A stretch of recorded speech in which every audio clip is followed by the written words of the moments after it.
they never have. Oh, it gets through, and here comes the winning run. Swanson scores, and the Braves win again in their final at-bat. All the emotions of an intense postseason on display. You can't stop now. You got to continue to apply the pressure. They're going to Dodger Stadium, far from over. And now the scene shifts to Los Angeles. It's a beautiful day for baseball, and Dodger fans, they're going to be coming in here standing room only style. A big crowd filing their way into Dodger Stadium, anxious to see their Dodgers try to put one in the win column. This is Game 3 of the National League Championship Series on TBS. It is presented by Loan Depot. The Atlanta Braves winning back-to-back games in walk-off fashion, taking on the Los Angeles Dodgers, the reigning world champions. Hi, everybody. We welcome you. I'm Brian Anderson, along with Jeff Francoeur. Ron Darling is here, and we'll check in with Lauren Shahade in just a moment.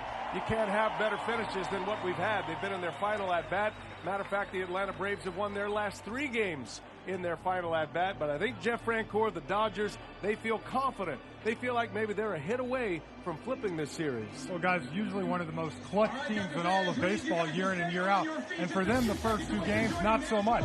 2 for 18 runners in scoring position. Chris Taylor with the 2 big hits. Dave Roberts, though, says, I feel confident in these veterans who have done it year in and year out to turn this around.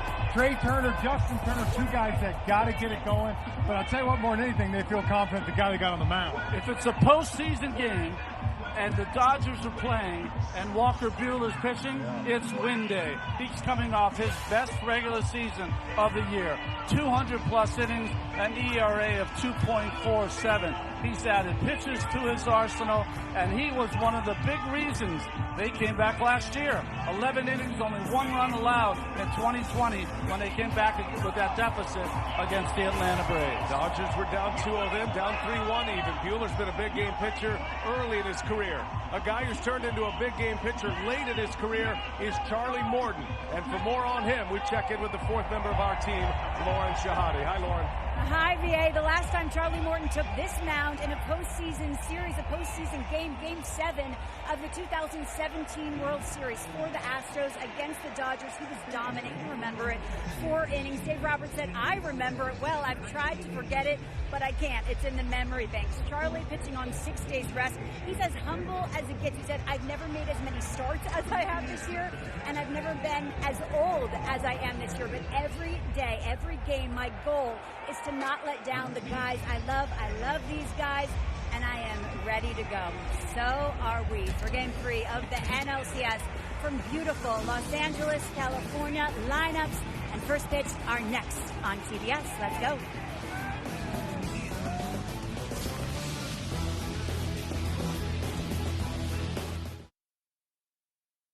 America's largest, fastest, and most reliable 5G network. And by DraftKings, the best place to get in on the MLB action with daily fantasy, sports betting, and free-to-play pools. All postseason, customers can play in free late-inning pools for a swing at over $50,000. Use promo code HEAT to sign up.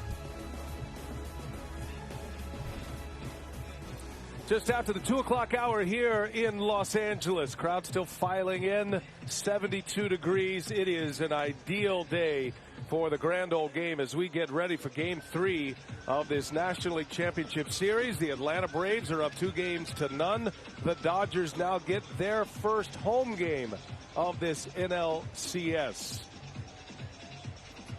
A moment to go, throwing out today's ceremonial first pitch was Loan Depot's founder and CEO Anthony Shea and Nicholas from the Boys and Girls Club of the Central Orange Coast. Loan Depot, proud to support the Boys and Girls Clubs of America, donating $1,000 for every RBI during the NLCS, on top of the over $550,000 they've already donated this season.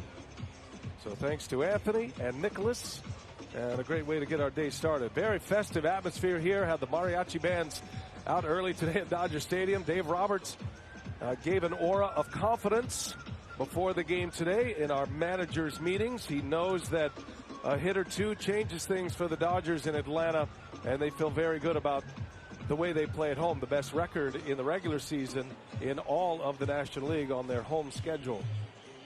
And the Braves are loose, too. It's Ron Washington who had those aggressive sends in Game 2. Jock Peterson hit a big homer. He's got the pearls on.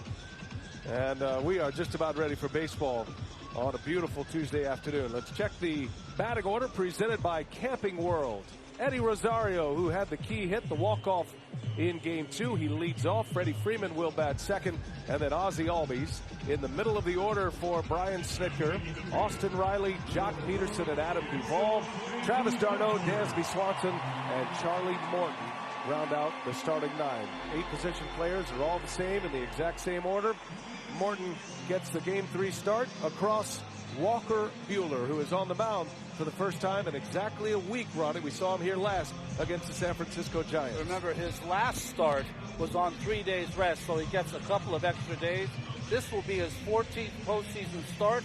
Only Clayton Kershaw has made more.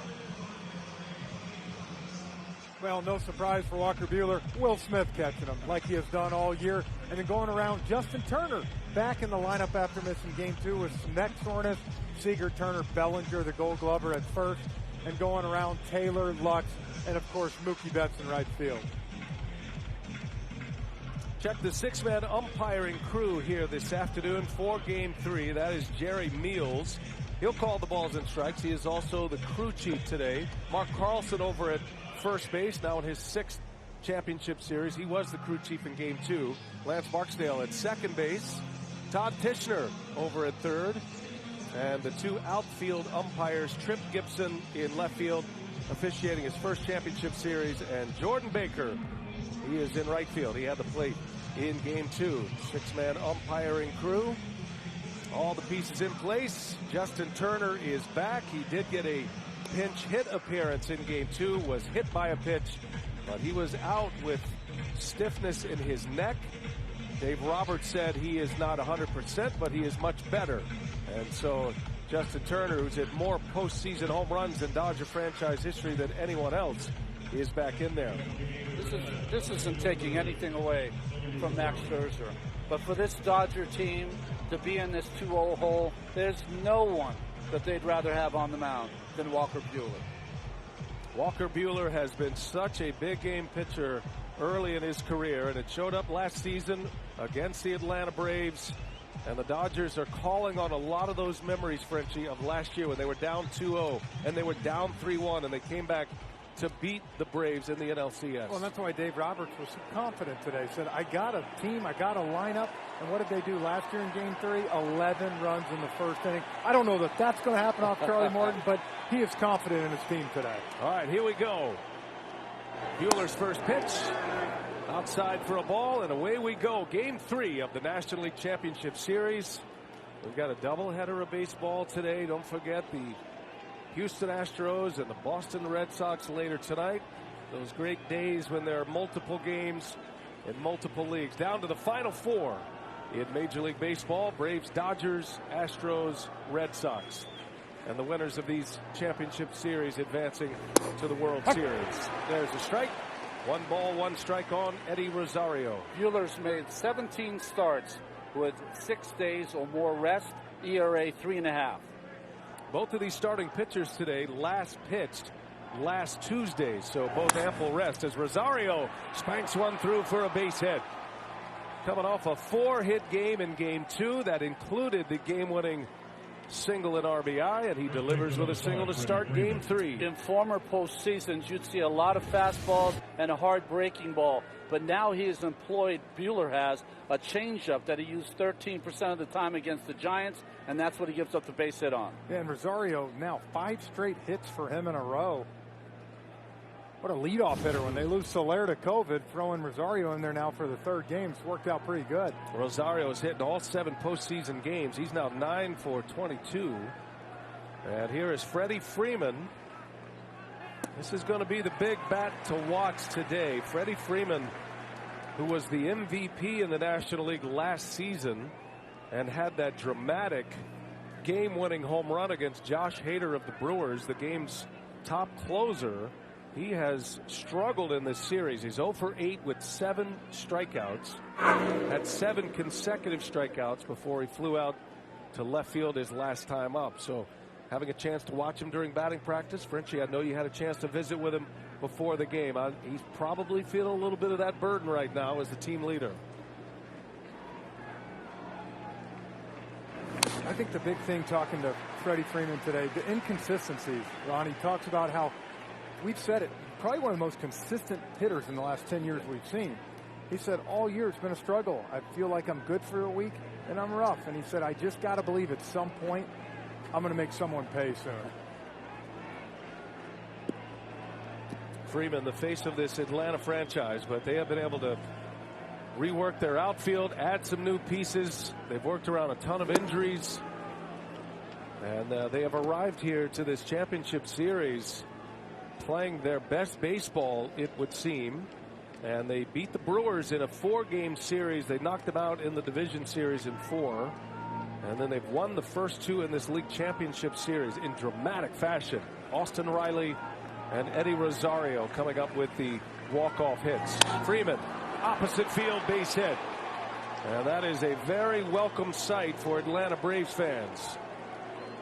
Back-to-back singles off Walker Buehler, and the Braves with 2 on get something cooking here in the first. Heredia with the sword coming off the bench, but when you watch Freddie Freeman take batting practice, he will line 25 straight balls just like that, Frenchie. Well, and he was talking before the game, Buehler really one of the best cutters in all of baseball. He said, I got to be ready for that pitch if it's out over the plate to do exactly what he did right there.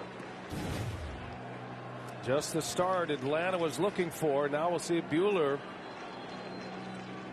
can quiet this Braves lineup down. Ozzie Albies now the switch hitting second baseman.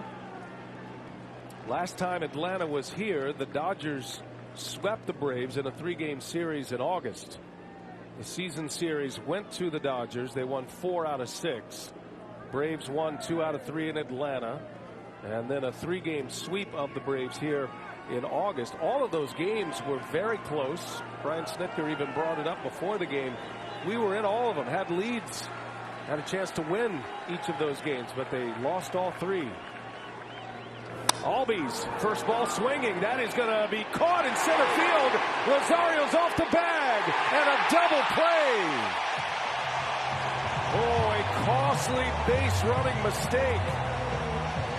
Eddie Rosario was already on his way to third, and Gavin Lux, he is an inexperienced center fielder, but he might have deked him a little bit. He makes the catch and gets the double play. Well, I think what Rosario heard was a kind of a crack of a bat, and I think he thought that ball was falling short. Hey, game 2, guys, he takes that aggressive base running, gets safe here, gets thrown out. Because of his inexperience, Gavin Lux has played in extremely deep center field. He is shallower in this game. Is that because he's getting more confidence? I don't know. But that shallow got him a double play. Yeah, that's a great call, Ron. We've been watching this unfold with Lux deep as Austin Riley takes a strike. I mean, the energy in this place just tripled after that play. And I don't care how much experience Walker Buehler's pitched, how many big games.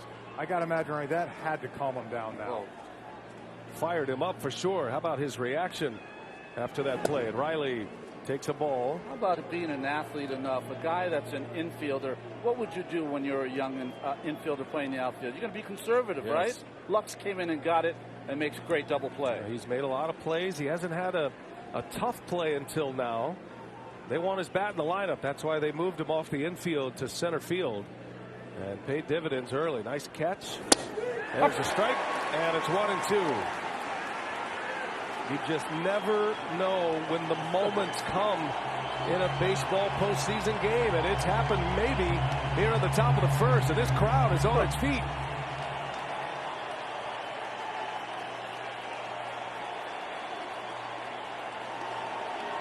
You never know what events will transpire to turn the series. You don't know if it'll happen in the 9th. That's what we've seen in the last couple of games. Maybe it's the first here in Game 3. Buehler staying away from Riley almost all the time. All the hits Austin Riley's had so far this series, they've tried to come in and he's made them pay. Riley's got a 7-game hitting streak. He has been a star in this series. Had the walk-off single in Game 1. He also homered in that game, which was a game-tying homer. And a big swing and a miss, and Buehler riding that wave of momentum, strikes out Riley to end the inning. Costly base running move, flipped the top of the first. Now the Dodgers coming to bat for the first time.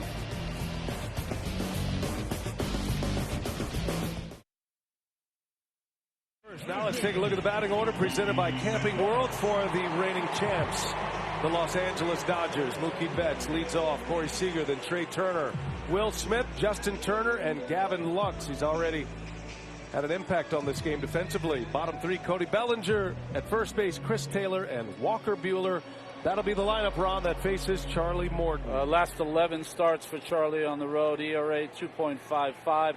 Hasn't allowed a home run in that time. If you're wondering why Ian Anderson game 2, Charlie Morton game 3, road statistics, pitching in the hostile environment at Dodger Stadium, experience, and a postseason pedigree for Charlie Morton. Those are all part of the decision-making process. Ian Anderson only lasted 3 innings in game 2. The Braves still won the game. And now Morton gets the ball here. This could be a game 7 preview here with Morton and Walker Buehler. So these are the two pitchers, if they stayed on pace and stayed injury free, if this series goes the distance, they would be up for a game 7. Morton deals to Betts, and that one misses. Charlie throws 95 plus, but you'll see plenty of curveballs. Almost 40% of his arsenal is curveballs. We saw him last year with the Rays. TBS was in the American League bubble in San Diego. And Morton was brilliant, as he has been these last 5 years in the postseason.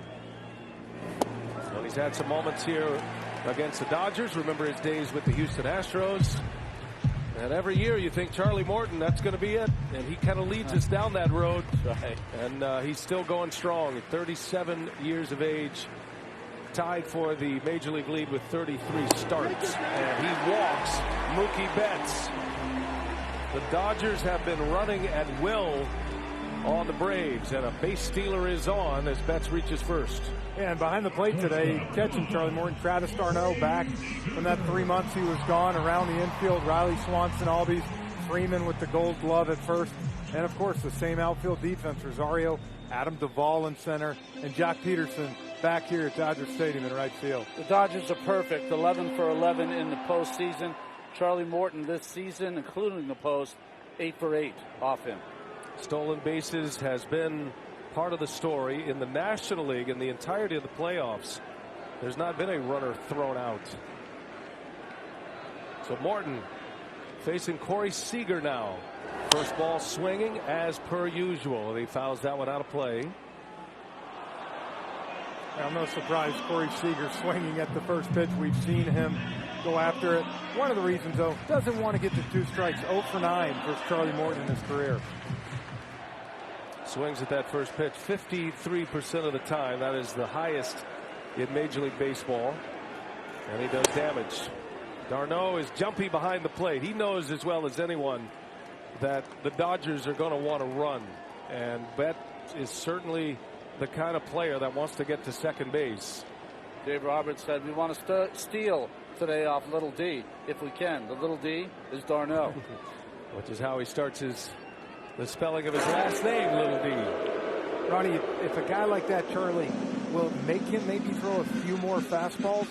I don't know. I don't think he's going to come off his game plan against Seager. What he'll do is throw over more, and he'll try to be a little quicker to the plate. Vary his times. Betts 12 for 12. Major League record 16 in a row as Seager comes up empty. Big swing and a miss. Well, that's the pitch right there that's going to me, have for Charlie Morton if he's going to be on. If he's throwing that pitch and he gets him to swing, Dodgers hitters in trouble. We saw first about, though, Mookie Betts took those 2 pitches for balls. What happened? He walks. Seager has hits in each of the first 2 games. Popped a 2-run home run in game 2 as the Dodgers scored in the first in game 2 to get on the board. Seager with 4 RBIs in the postseason. He has reached base in 19 consecutive games now. During that stretch, he's hit 7 homers in 19 games. And Seager in the air to center field. Way back. Watch this one. Long home run. Corey Seager. 2-0 Dodgers. And a deja vu moment for Seager and LA in Game 3.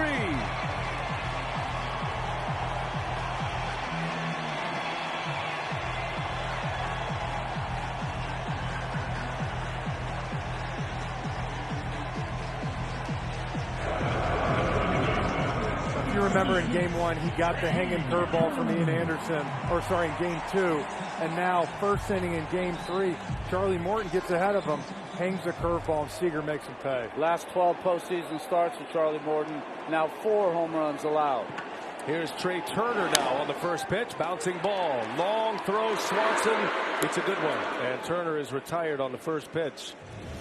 Guys, Corey Seager now 13 postseason homers. That ties him with Justin Turner for the most postseason homers in Dodger franchise history. Whatever the book the Braves have on Seager in the postseason, burn it. Yeah, and Ronnie's executing, though. If you think about it, Morton on the 0-1 to him, back foot, got a big swing and miss. That one just kind of floated. Same pitch we saw from Anderson. And you see the facial expression by Charlie. He knows it. Seager is blistering hot right now. 20 straight games he's been on. He's hit 8 homers. And now Morton slings one in. Gets a strike on Will Smith. Talented Dodger catcher in that cleanup spot. Homered in Game 1. Has had a hit in each of the first 2 games. And Ron, he is starting to look to us like a primary focus for the Atlanta Braves pitching staff. They have identified him as the most dangerous Dodger hitter right now, despite the 2 home runs by Seager, and they're pitching him that way. 2 breaking balls and playing him to pull on the left side. Rick Kranitz, a Braves pitching coach. You know, we always think of Charlie Morton, we talk about his curveball, but he's got different shapes to his curveball. The one he throws for the strikes and the one he throws, the big sweeper that he tries to push you away with. 1 ball, 2 strikes.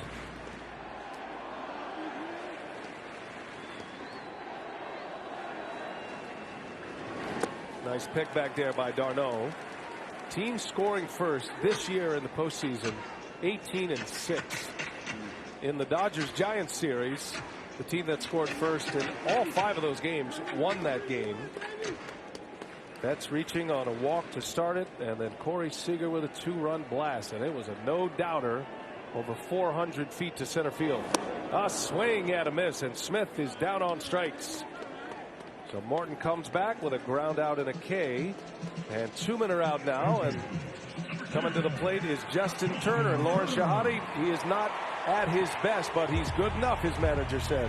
Indeed, it wasn't just a neck stinger for Justin. Been dealing with a bit of a tight hamstring and got hit by a pitch earlier. Yesterday, as soon as he got in town, got treatment, no baseball activity, canceled his pregame media avail to get more treatment. When he's at the plate, though, no problem because he's looking left. Looking right is the issue.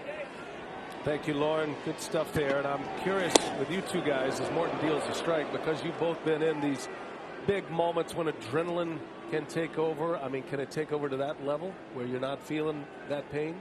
I think to some extent, yeah. You're down. Your team's down 2-0. You've been a postseason guy here. Want to be in that lineup. You know, there's certain things that'll help take some of that inflammation away. In fact, I'm having trouble looking left myself. So if I don't look at you two the rest of the game, don't take it personally. I'm not buying that at all. He just chooses not to look at us. But we talk about it at home. Now what happened? Justin Turner 0-2 again here. Yeah. It seems like every time right now he comes to the plate. When you're in a slump, you're in a proverbial 0-2 count. Turner did have a moment here at Dodger Stadium in these playoffs. That was the wild card game when he got a curveball from Adam Wainwright and launched one into the seats.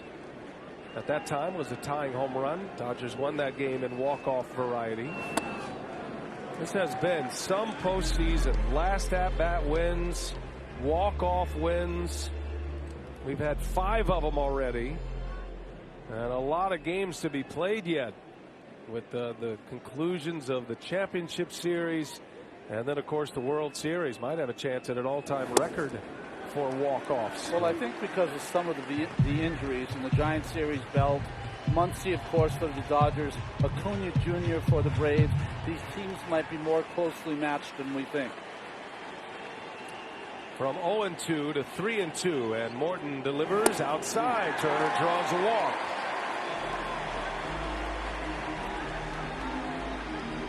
Second walk issued by Charlie Morton in this first inning. You don't usually see this from Charlie Morton, walking batters early in a game. No, he's having trouble, Charlie Morton, on that outside corner. He's right-hander. You saw the first two pitches, kind of two-seamers running in, but then he wasn't able to put them away. That glove side fastball, he's holding on to it a little too long. That would be the inside corner to the left-handed hitting Gavin Lux. Lux making a nice catch, a running catch, that straight in line drive play, the toughest for outfielders, and Lux turned it into a double play on a base running mistake by Rosario. There's that pitch you're talking about, Ron. And the four-seam fastball from Charlie Morton. I will say the balls have been off the plate. Jerry Meals, home plate umpire, in my book, is more of a pitcher's umpire. You're not going to get a lot of pitches that goes the pitcher's way. Morton delivers inside, tugged it, back to the screen it goes. And Turner will reach second base on a wild pitch. Charlie Morton in the postseason has been so automatic. So when we see him out of sorts like he is here in the first inning, I don't know how Lux avoided getting hit by that bad curveball. No chance for d'Arnaud to get to it. Justin Turner advances. Morton, his 15th career postseason start this afternoon. He's got a career 3.44 ERA in the postseason. It's 10 points lower in the last 5 years. Turner's got a big lead with Swanson right behind him. They did a daylight play, which means the pitcher would turn and fire if he saw daylight between Swanson and Turner. That'd be a play they could put on. 2 outs. Lux takes a ball. Now, the Braves got behind 2-0 in game 2. Were able to come back and win that ball game. But one thing the Dodgers do better than any other team, they outscore opponents in the first inning. 118 to 63 this year during the regular season. And Rick Kranitz building a game plan to try to avoid that. But back-to-back games now, the Dodgers strike in the first. A 3-0, no green light. He takes it. A fastball from Morton. If it was the regular season and Bellinger was on deck, he would have the green light. But Bellinger has been playing so much better in the post, he took that 3-0 pitch. Well, definitely a different Bellinger. Had the game-winning hit and RBI in Game 5 of the division series against San Francisco. Oh, cross-up. And Lux is aboard. d'Arnaud fortunate to catch that ball. Otherwise, Turner might be standing at third base. And Rick Kranitz, the Braves pitching coach, is on his way out in the first inning. Just like his fastball, that cross up there. What a play by d'Arnaud. Looking for the express, gets the local. Could have been a strike if he knew it was coming. Yeah, if he obviously got mixed up, catches it better, that could have been a strike. It's very unlike Charlie Morton. 26 pitches, 15 have been out of the strike zone thus far. A 2-run home run by Corey Seager. And if you're just picking us up here, Game 3, remember the Braves had 2 on, nobody out in the top of the first. And then Albies lined out. It turned into a double play as Rosario was too far off the bag at second. Hey, a reminder, folks, you can get your game on at MLBshop.com. Authentic on-field caps, tees, hoodies, and more. You can get all your postseason gear and wear what the champs wear at the official source, MLBshop.com. A lot of times when you see a pitching coach come out, he'll tell the pitcher who has walked 3 in an inning, hey, come on, let's go ahead and get ahead of this next hitter. Well, you know who's thinking that as well? Cody Bellinger. No question. He's been a hot bat. He's got a lot of confidence at the plate right now after a dreadful regular season. Morton delivers, and that's a ball outside. Bellinger was 0 for 3 in Game 2. He was not in the starting lineup in Game 1, but came off the bench and had a single, had a base hit.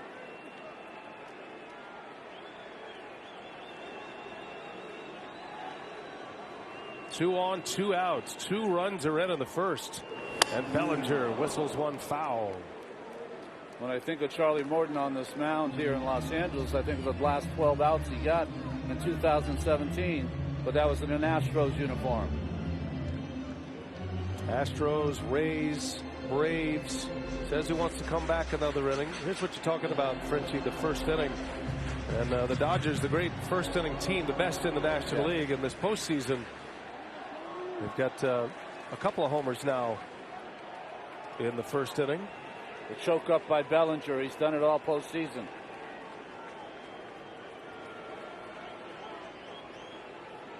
One ball, one strike to count.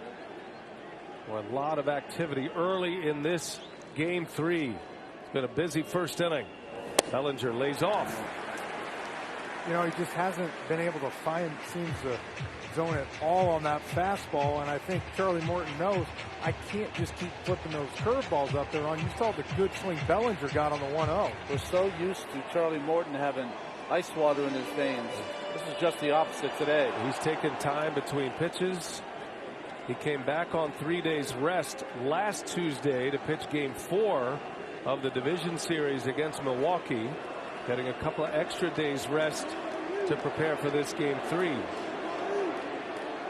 shows you how quick things can change. You go back to that top of the first. The Braves get 2 hits quick. Get first and second. You think they got Walker Buehler on the ropes, and now 15 minutes later, they're down 2-0 with first and second still. 2 balls and a strike. Morton in the deep waters here in the first. Bellinger takes, and it's ball 3. You know, for years you would watch a player at the plate, and if you're trying to predict when he's coming out of a slump, you just think, wow, you know, he's been lining out quite a bit. We can measure that now. Hard hit rate is a batted ball over 95 miles an hour, and Cody Bellinger has the highest hard hit rate in the postseason this year, 69%. And he walks this time. 4 walks in the inning, 3 in a row to load the bases after there were 2 out. The Braves are going to have to get a reliever up. It was an early pull for Brian Snitker. He took Ian Anderson out after 3 innings in game 2. Taxed his bullpen.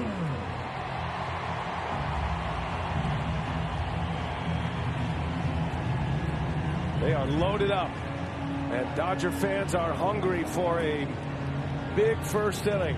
Now, this is a big sequence coming up here. If he can get Taylor and get out of this inning 2-0, what it does, Ron, it gives you a chance to kind of collect yourself back in there. Jesse Chavez up. You get a hit here, you can break it open and send it to that bullpen.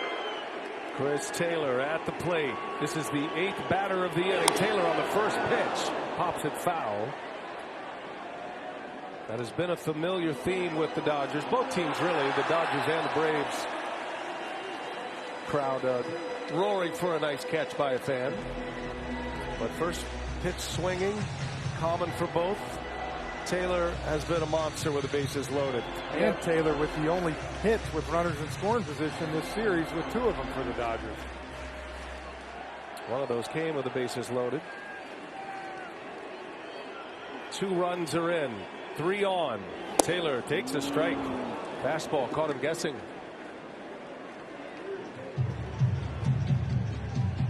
I know you never say this if you're a starting pitcher, but Charlie Morton can get out of this with 2 runs. It's almost a win for him. It certainly is.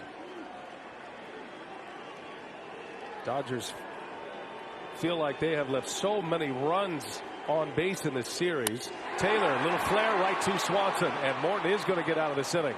So the Dodgers leave the bases loaded, but they get 2 with 1 swing of the big bat of Corey Seager. Back-to-back games. Seager goes deep in the first inning. Dodgers lead 2-0.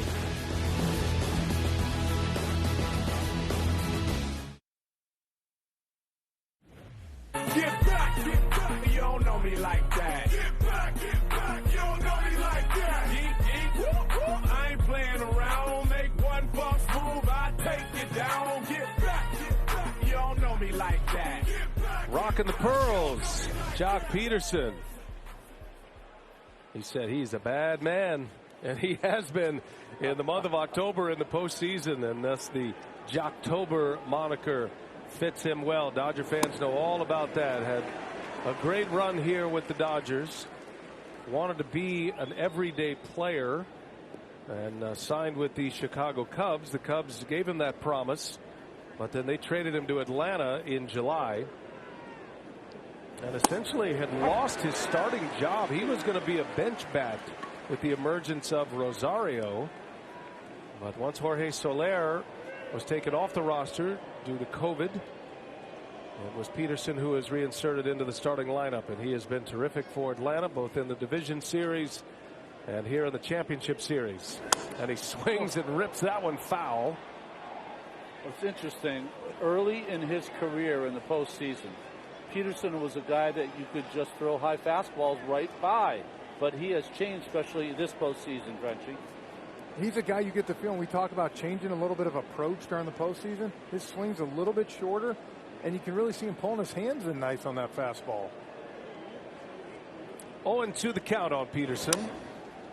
He hit 3 home runs in the World Series of 2017 against the Houston Astros. Back then, Charlie Morton's Houston Astros. He's hit 12 career postseason home runs. Had 2 big homers in the division series against Milwaukee. And then, of course, homering in this championship series as well. A no-doubter. What has been the longest home run of the postseason in Atlanta. 2-run blast. Tracks that one in, and it's a ball. Good changeup there from Buehler. It's become a big pitch in his arsenal, especially against the left-handed pitcher. Good call from Jerry Meals. Ball just away. Lots of movement. Just laugh when you think about a 93-mile-per-hour changeup. Yeah. Yeah, it's not the traditional changeup, the fadeaway changeup. I mean, it's firm, but it's got enough off power his change. fastball to make a difference, and a lot of movement on it, as you saw there. 1-2 pitch, and that one is low. Jock Peterson in a 2-2 count now. He is the lead man here in the second inning.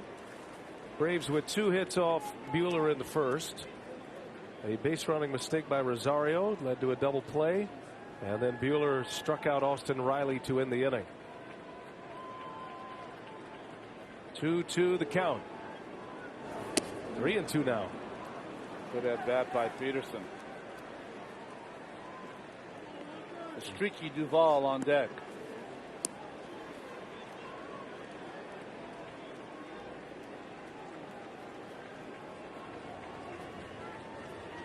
Ready for a payoff. Bouncing ball that hits the seam of the grass and rolls foul.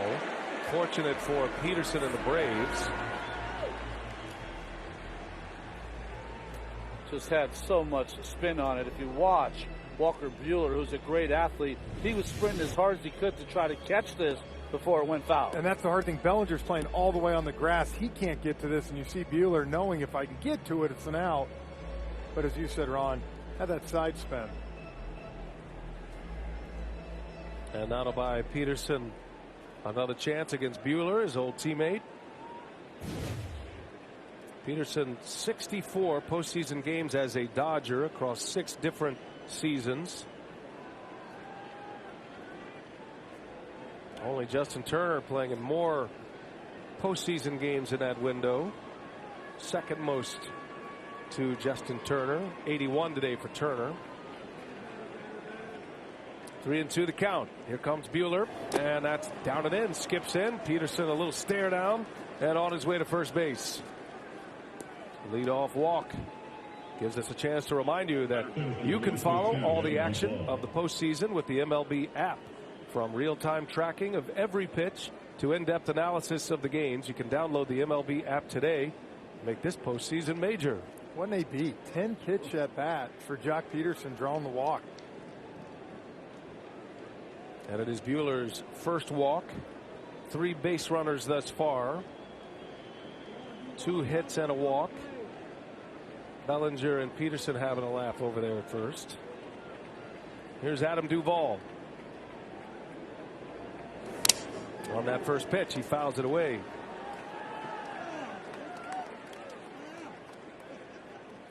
They're still kind of waiting for the big hit from Adam Duvall, that home run. 38 homers during the year. As you said, Ron, streaky hitter, though. Not only that, how many big home runs did he hit for the Braves this summer? Once being traded over from the Marlins. Led the National League in RBIs this season. And still looking for his first of the postseason. Duvall pops it up, foul territory, playable. Smith is over. Bellinger got there and heard the footsteps maybe. Came up a little bit short. He stopped early. That ball hit the net or was close to the net. That can be more of a challenging play than it appears. But Bellinger never really got to the spot, right off the end of his glove. Yeah, he called Smith off. Smith was there probably in time to make the play himself, but once called off, Bellinger did not get all the way. Well, it's the right move to call him off. You're coming in. It's not a catcher. Instead of he just kind of pulled up and gator armed it. You know, for me, though, I think in every scenario it is better to have a first baseman or an infielder make that play. But the way the sun is positioned, Bellinger staring right into it, whereas Smith was not.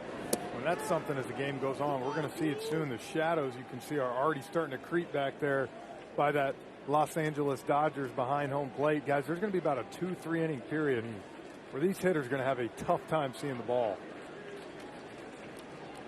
Game time 2 o'clock start time, 2:08 officially here in Los Angeles. They're creeping. Buehler deals, misses outside.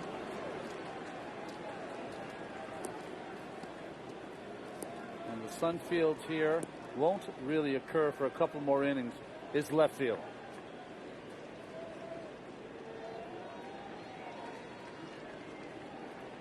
Those October shadows. Beautiful day. Cloudless sky. Just a slight breeze blowing. Duvall bounces one foul. Both guys having trouble kind of hitting their spots right now. Ron, does it ever occur to you that you pitched some big games being at 2 o'clock today, an earlier game? It might be part of that. I think more importantly that right now for Charlie Morton it's been different. He's not been able to throw strikes. For Buehler it's been able to throw strikes, but he haven't put them away. Yeah. When he gets ahead of hitters, usually they go sit down. Charlie Morton with 34 pitches in the first inning. Buehler deals. Duvall in the air to right. Betts coming in. And there is out number 1 of this second inning. Back to first goes Peterson. Let's check in with Lauren Shahadi. What do you have, Lauren? You guys talking about conditions. Before that swing by Seager, Charlie had never given up a home run on his curveball in the postseason. And I heard Pedro on the pregame show talking about how it's difficult gripping the ball in dry air. Weather in the 70s today, but only 30% humidity. Could that be an issue? Yeah, certainly. Remember, Lauren, when we had that day here where it was so windy, almost like a San Francisco day, it had the same kind of humidity issue. And they had a hard time gripping the ball. There's a strike to Travis d'Arnaud. Especially since June 21st. More difficult. No doubt.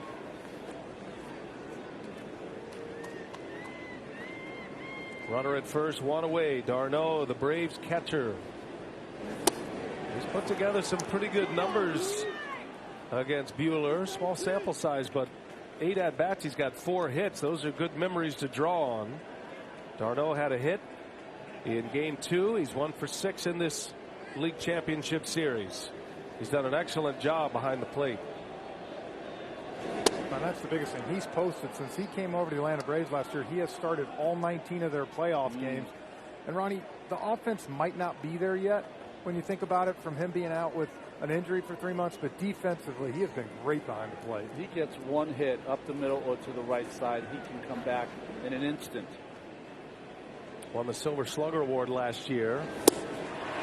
Swing and a miss. That's an award given to the best hitter at a particular position in the league. And d'Arnaud hit .321 last year for Atlanta in the shortened season, 44 games. He only played in 60 games in the regular season this year. tore a ligament in his thumb. 2-2 the count. Darno hits it sharply on a hop. Got a chance for 2. Seager to Turner, over to first to Bellinger. And a double play to end the inning. 2 innings, 2 double plays for the Dodgers. This time the more conventional version. 6-4-3, twin killing. Dodgers coming to bat at the bottom of the second.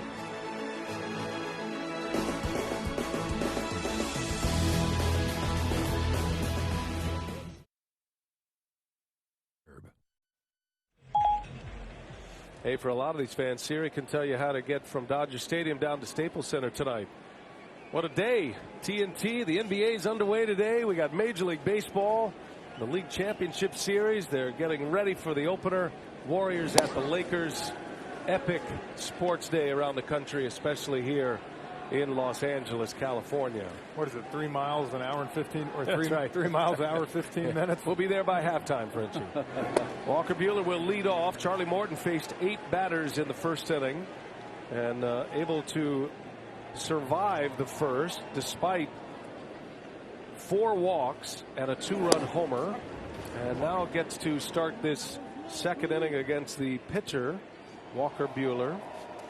And let's see if Morton can settle in. They desperately need Charlie Morton to be Charlie Morton today. It's a bouncing ball over to Freeman. The Gold Glover makes a play for out number 1. Hey guys, remember in game 2, manager Brian Snitker went over to Ian Anderson and he put his hands on his shoulders and said, listen, I don't think you have it today. I'm going to take you out. They ended up with a big bullpen game because they expected they were going to get 18 outs from Charlie Morton. He's got to turn it around or that bullpen is going to get depleted in the series with the 2-0 lead. 7 relievers used in game 2. Now there was a day off yesterday, but the prospect of a bullpen game tomorrow for Atlanta, and one of the benefits of having a lead in a series. There's a strike to Mookie Betts. So tomorrow it looks like Urias versus an opener or a bullpen day for the Braves. That's kind of where both managers are leading us. Dave Roberts has changed a couple of times, so it's not set in stone, but that's where it is headed. Urias versus the Braves pen. Game 5, the Dodgers are going to use an opener, and Max Fried will be on the mound for Atlanta. Dodgers know they have to win 4 out of the next 5 games to advance to the World Series and defend their title. The Braves have 2 bulk pitchers in the bullpen, Inoa and Smiley. They do not want to use them today. Well, Brian Snitker to mention their 2 names and A.J. Mentor for tomorrow.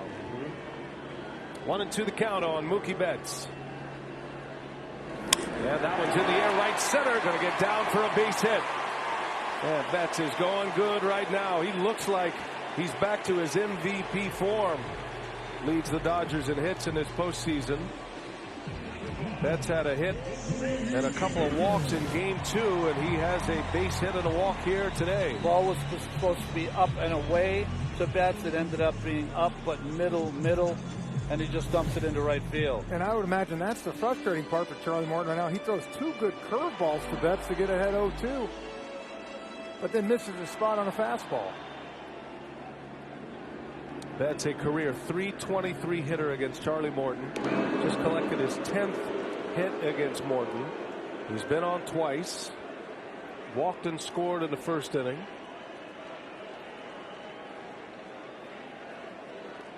Corey Seager, who popped the 2-run homer.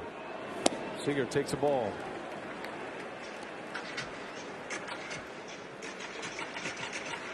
Back-to-back games with a home run in the first inning. Corey Seager, both 2-run shots. Justin Turner did that last year.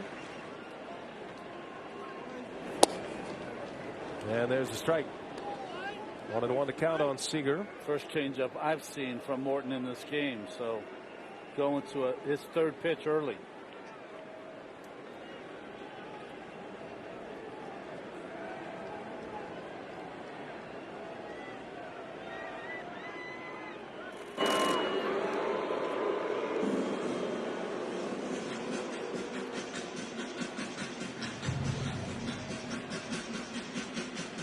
Morton making his third career start against the Dodgers in a postseason game. Ronnie mentioned the World Series of 17 in Game 4.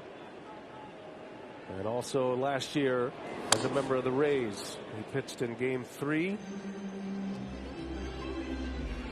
Well, Betts has got the green light over there. Yeah. He just moved on that to go, and I guess he got not the jump he wanted and shut it down. I think you're right. I think you're going to see this Dodgers team today push the envelope with the base running, wanting to run. Saw Clayton McCullough, the first base coach, going through the math with Mookie Betts. He stays put. Seager, a swing and a miss. Morton goes to the high fastball, and Seager is gone on strikes. Charlie Morton picks up his second K, second out of the second inning. It's kind of the fastball he wanted to throw to Mookie Betts to retire him. Didn't get it up in the strike zone enough. Makes a perfect pitch here to Seager. Well, as a hitter, when you're facing Charlie Morton, if he's throwing that fastball at that location, that's when the curveball really becomes so effective because it's coming out of the same spot.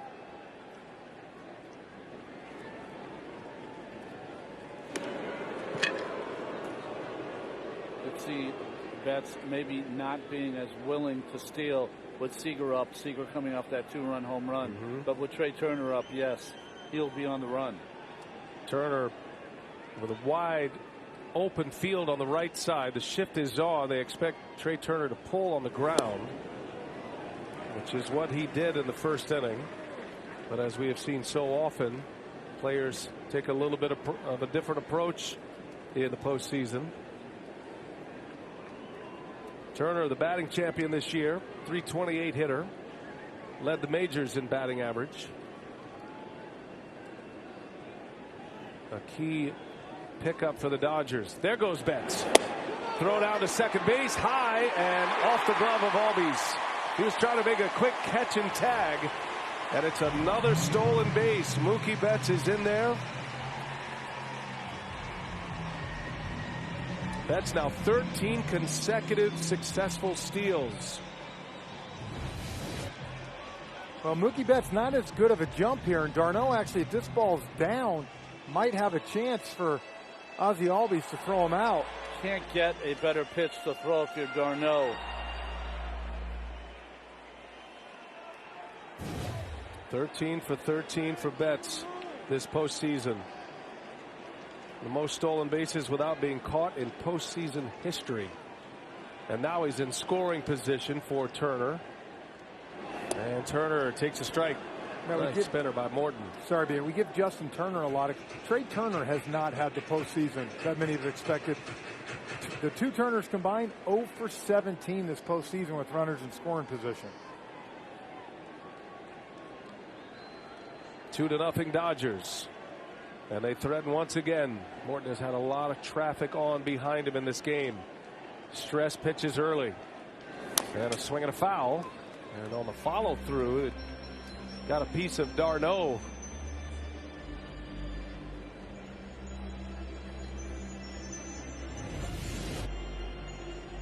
Turner's known to take that other hand off the bat, and that's why that extra extension caught Darno.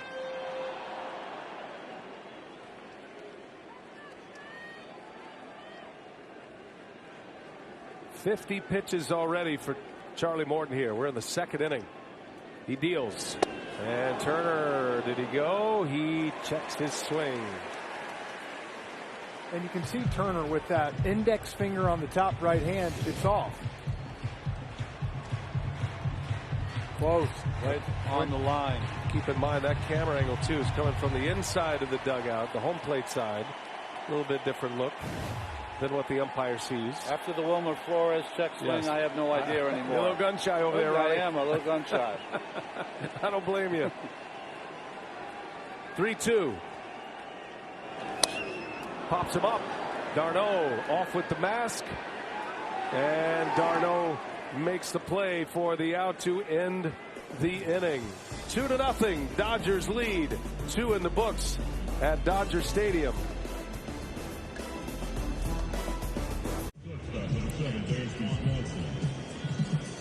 Settling in here, game 3 of this National League Championship Series on TBS. Brian Anderson, Jeff Francoeur, Ron Darling, Lauren Shahadi. Great to have you with us this afternoon. Late afternoon here on the West Coast. Dansby Swanson will lead off for Atlanta. Braves have a 2-0 lead in this best-of-7 series, a rematch of last year's NLCS. Walker Buehler misses inside. Swanson and Buehler, former teammates at Vanderbilt, national championship team at Vandy in 2014. Swanson was the most outstanding player of the College World Series. These two are very good friends. They still train together, teammates for 3 seasons, and that title run in 14. And both drafted the same year in 15. Swanson was the 1-1, the first round first pick, the Arizona Diamondbacks, and then traded to Atlanta. Buehler's been a star early in his career as we check in with Lauren Shahadi. Yeah, they were college roommates their freshman year at Vandy. They won the College World Series together, as you said. I asked for details. I'm told Walker wore ugly camouflage shoes and wasn't a fan of books. That's as far as I got. Wow. At Vandy, no less. The most expenses by scouts comes from the guys who watch these Vanderbilt players. Buehler delivers, and a ground ball gobbled up by Turner. Nice play over there. And he makes a play. That would have been a tough chance for Seager if it gets by Turner. It is out number 1. Swanson 4 for 11 going into that against Buehler, so maybe a little bit of bragging rights at times. You know, we've talked about his neck looking to the right while looking to the left is easy here for Turner. That little 3-quarter throw. Perfect to first base by Turner. Steady defender.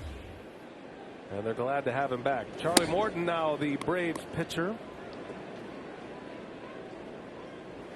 Had 7 hits this year, 7 for 58. And he takes a strike. 7 for 58 is pretty good for Charlie. Not bad. He usually does not like this part of the game. He wants the DH next year. He's okay with it? Yes.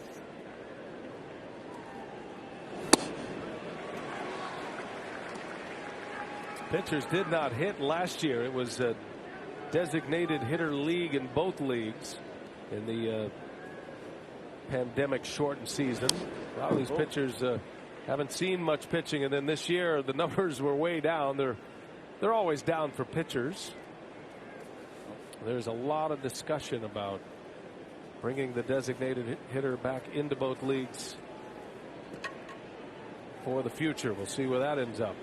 Morton takes a called strike 3. Buehler just carves him up. 2 up, 2 down here in the 3rd inning. So a strikeout for Buehler. That's his 2nd. As we take a look at the DraftKings Sportsbook game odds for today's game, we're looking at Buehler's strikeout total over under is 4.5. His last regular season start, game 162, he struck out 11 Brewers in 5 innings.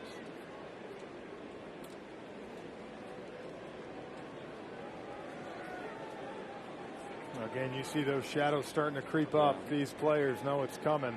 You might see a few more strikeouts racking up soon. And by the way, between innings, they did turn on the lights here. Rosario, first ball swinger, grounds to Turner, out there in the shift, and it's a 1-2-3 inning for Walker Buehler. 3 scoreless for Buehler. 2-0 Los Angeles. Charlie Morton back to the mound. Hey, you can win on the road with T-Mobile, the leader in 5G coverage. Enter to win your very own RV and tickets to every MLB stadium next season by texting road trip to 595959. Oh, the sweet sounds of the mariachi.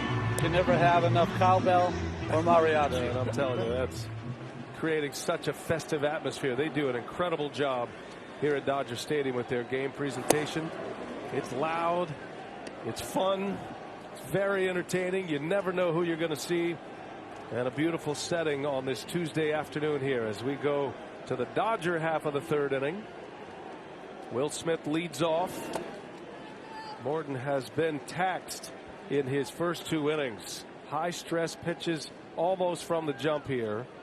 Gave up a 2-run homer to Seager in the first. Walked 4 batters in the first.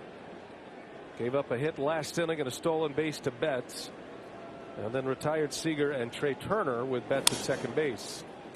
Will Smith has 19 total bases, leads all National Leaguers.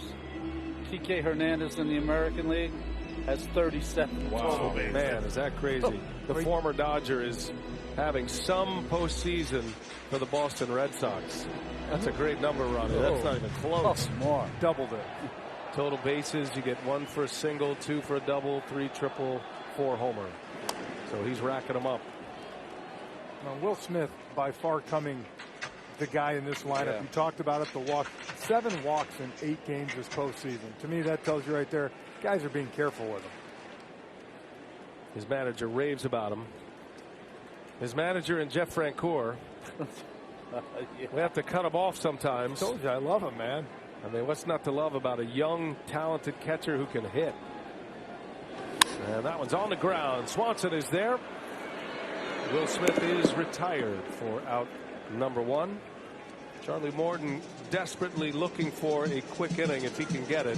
The Dodgers can oblige in that category. They are an early count swinging team for the most part. This is where, Frenchie, they really miss a guy like Max Muncy.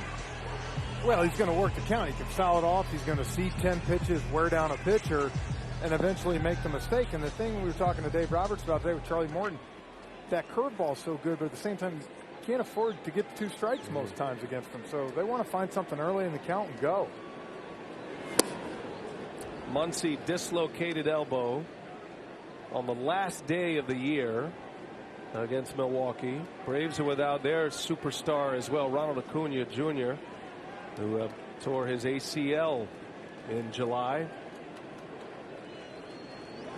I remember when that went down too in the outfield, making a play, and Acuna, who you could argue at that moment was a front runner, or at least in the conversation for most valuable player in the National League.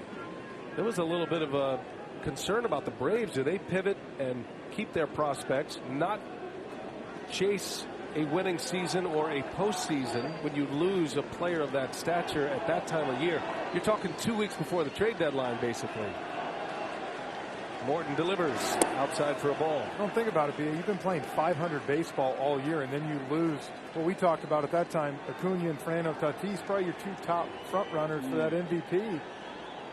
It'd have been easy to kind of throw in the towel, I think. Instead, Alex Anthopoulos, who runs the baseball operations with the Braves, spent over 3 years here with the Dodgers as well under Andrew Friedman. He pivoted and remade the Atlanta outfield. Morton misses. That was the sinker from Charlie Morton, and it didn't miss by much. You think about Alex Anthopoulos has been aggressive back to his days in Toronto when they had 2-3 years where they had chances to go all in. David Price. A swing and a miss, and Turner is down on strikes. 2 up, 2 down. Let's check in with Lauren. Well, I spoke with Alex Anthopoulos today about adding at the deadline. He said we were 5 games back, but I looked at the standings. I felt the division was winnable. We lost Acuna and Ozuna, 2 catchers, to the IL in the same day, but I believed. I got Jock and Duvall and Rosario and Soler. He told me my goal was to make a trade a day. I wanted my message clear. And what a message that sends to the club at that point, you know, to those who are still standing and who are available. And they knew, hey, they had this great infield, Ronnie, that is airtight. Every pitcher's dream to have an infield that plays defense like this, but also an infield that brings some pretty heavy lumber as well every day. They do, but if you're sitting in that clubhouse and you're at 500 and every day you get a player, it makes you feel better about yourselves, and it sends the message that the people upstairs still believe in you, still believe you can get it done. And I think it would have been easy in other divisions to maybe punt. But the New York Mets, Philadelphia Phillies had not run away with it when they had the chance. Lux swings and fouls one back. Austin Riley, Dansby, Swanson, Albies, Freeman, monster offensive year. They're all excellent defenders. And then you add the homers, the OPS, the big RBI seasons. It's the most productive infield in baseball this year. Lux takes a ball from Morton. It's the second infield to have 25 home runs from all 4 guys. The Marlins in 08 were the other team to be able to do that. Ramirez, Ugla, Cantu, Mike Jacobs. That was the 08 Marlins. That's a strike. 3-2 the count. Charlie's really made a pivot here. If you notice, less curveballs, more fastballs and changeups. Just dropped a changeup on Lux right there to get to strike 2. Riley from the third base position all the way across into that rover position in shallow right. And Lux draws a walk. He's been doing a lot of that as well. He's been hitting, and now he picks up his second walk. It's been a big bat for him. So now a base stealer is on for Gavin Lux. And we remind you, you can steal a base and steal a taco. It's back. Watch the World Series to see who will steal a base and win America a free Doritos Locos taco from Taco Bell. Steal a base, steal a taco. It's only at Taco Bell. Base runner's perfect if you include the postseason stealing against Charlie Morton. So what you're saying is we're going to be able to get a taco? 3 tacos are coming. That got Frenchie's attention. Yep.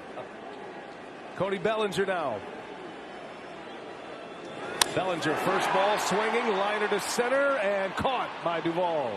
Inning is over. Bellinger hit it hard, but the inning ends, and Charlie Morton with his most efficient inning thus far.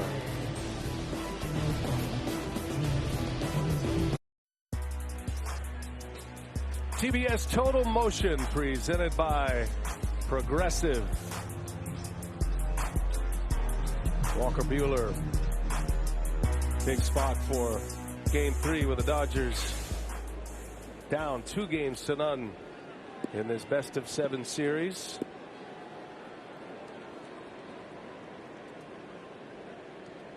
Freddie Freeman will start it for Atlanta. 2-0 Los Angeles. 2-run homer Corey Seager in the first inning. Freeman had a base hit his first time up. Braves were off to a great start in game 3. Back-to-back singles by Rosario and Freeman.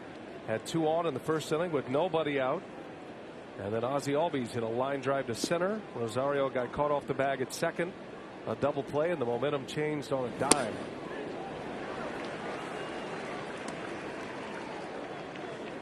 Good pitch there. Smith sitting inside. Ball ran outside, caught the corner, not got the call from Jerry Meals.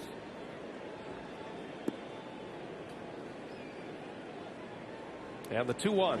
And Freeman goes that way again. Almost a carbon copy of what he did last time up. Was a great lesson in that. All those strikeouts, Freeman grinding early work, extra hitting, and now just trying to put the barrel on the ball, go the other way. He's been rewarded with 2 hits in this game. And this one was a cutter right here that leaked out over the plate. Last time 4-seamer up, and he does the same result with it. Sometimes it's just a change of scenery. He's from this area, maybe a little home cooking. Yeah. Angels fan growing up. Albies takes a ball. Ozzie Albies hit that line drive in the first inning. Hit it hard. There's a nice forward catch by Gavin Lux. Albies had a hit and an RBI in game 2. He had 2 hits in game 1 of this LCS. And now it's hitting 3 straight. Also had 2 hits in the Braves win over Milwaukee in game 4 to close out that best-of-5 series.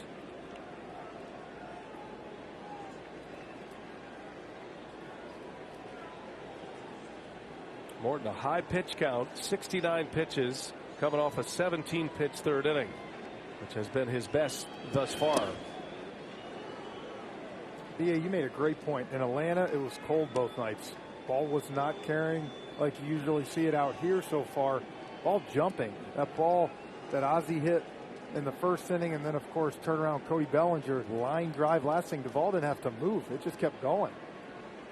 Yeah, Seager's home run traveled 444 feet. Certainly got it all. But it feels like a summer day here. Now Albies in the air to left field, slicing. Taylor is there, and he makes a catch. Freeman retreats to first. Ozzie Albies is 0 for 2. And 1 away in the 4th inning for Walker Buehler.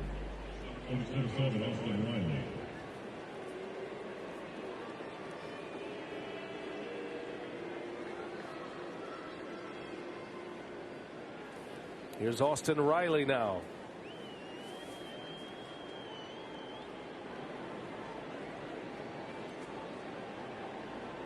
Riley heard MVP chants in his home ballpark. Will certainly get some votes for MVP in the regular season. He has been most valuable to the Braves in this series already. Popped his 2nd home run of the postseason in Game 1. This year Riley hit .303. That was 6th best. Big home run totals, RBI totals, and beginning to end, Riley the best offensive producer for the Atlanta Braves. Was certainly their MVP. See the shadows creeping in. They're trying to get Riley out with the breaking ball, but they've got behind him too many times. Runner at first, 1 out, and Riley in the air, center field, deep. Glasses on for Lutz. He's at the wall, and he missed it. He missed it. Freeman now on his way to 3rd. Riley into 2nd base. You could see the sun was eating him up. Gavin Lux turns his head away from the ball. They've been trying to get him to get comfortable going to the wall. He crashed into a wall late in the season. This time he could not find it. I mean, that's a ball he'll tell you he's got to have. More importantly for me, he started drifting early instead of getting all the way back to the wall, knowing the way the ball's carrying. Look, that ball did carry. That's kind of a lazy fly ball pop-up the way he hit it, but he drifted. But that's all experience. If he would have gotten there quicker, he would have caught that ball just right in front of his face, but that sun right in his eyes. I mean, this is all part of the process here. The Dodgers have been imploring Lux as he's getting more and more comfortable to be comfortable enough to look away from the ball, realize where you are. He slammed into a wall and hurt himself late in the season. I believe that's the first time he's looked away from a ball in the air to get to the wall, and it cost him. Only his 10th career game in center field. Well, it's funny, some of the plays that end up getting you. He made a great play in the first, charging on a line drive. On that one, just as you said, got caught drifting and kind of lost it. They scored as a double, 2nd and 3rd. That is a huge break for Atlanta. Now the Braves have Jock Peterson at the plate. Takes a strike. That was such a big story. Ron and I with the Dodgers both at the end of the regular season, through the wild card game, through the division series. Every day we were having conversations with Dave Roberts about Gavin Lux. There's nothing wrong with his bat. He's a terrific infielder. Swing and a miss by Peterson. And he couldn't get in the starting lineup, Ronnie, until San Francisco, and they finally put him in there, and he delivered for him. Well, they didn't have enough offense. They've been shut out twice in that series. And that's the first ball Lux had to go back on in this series. Crowd trying to help out their hometown pitcher, Walker Buehler. 0-2 the count on Peterson. 2nd and 3rd for Atlanta with 1 away. Wow. You see Buehler shaking his head. And that shaking your head is you missed it. You missed that pitch. Roberts knows it too. Letting Jerry Meals hear about it. Peterson got away with one here. Got to get that call. Well, you wonder sometimes too, because that's definitely strike 3. Is it tough for the umpire to see in the shadows? Will Smith just stuck the landing too. You could not throw a perfect pitch better than that. 1-2 the count. Door is open for Peterson. 2-2 now. Adam Duvall is on deck. A lot of times when you're pitching, in your mind you have this repertoire that you're going to go to. Fastball away, breaking ball, and slider hard down and in. And when you make it and don't get the call, you're like, Ooh, what now? What do I do now? Yeah. Peterson has the most RBIs in the National League in this postseason. He's got 7. The Pearls have been working. He's hit 3 homers. And they've all been big. Second and third. 1 out. 2-2 pitch. And Peterson lines one to right, a base hit. Freeman will score. Ron Washington will hold Riley. Oh, good throw in from Betts. It's an RBI single for Jock Peterson. His 8th RBI of the postseason. It comes on a 2-strike pitch. And it's a 1-run game. Well, and I would imagine that's hard for Walker Buehler when you feel like you got him struck out with a beautiful pitch, and then Jock Peterson, as hot as anybody, delivers. Tried to come inside, the ball leaked back over the middle of the plate, and Peterson stays hot.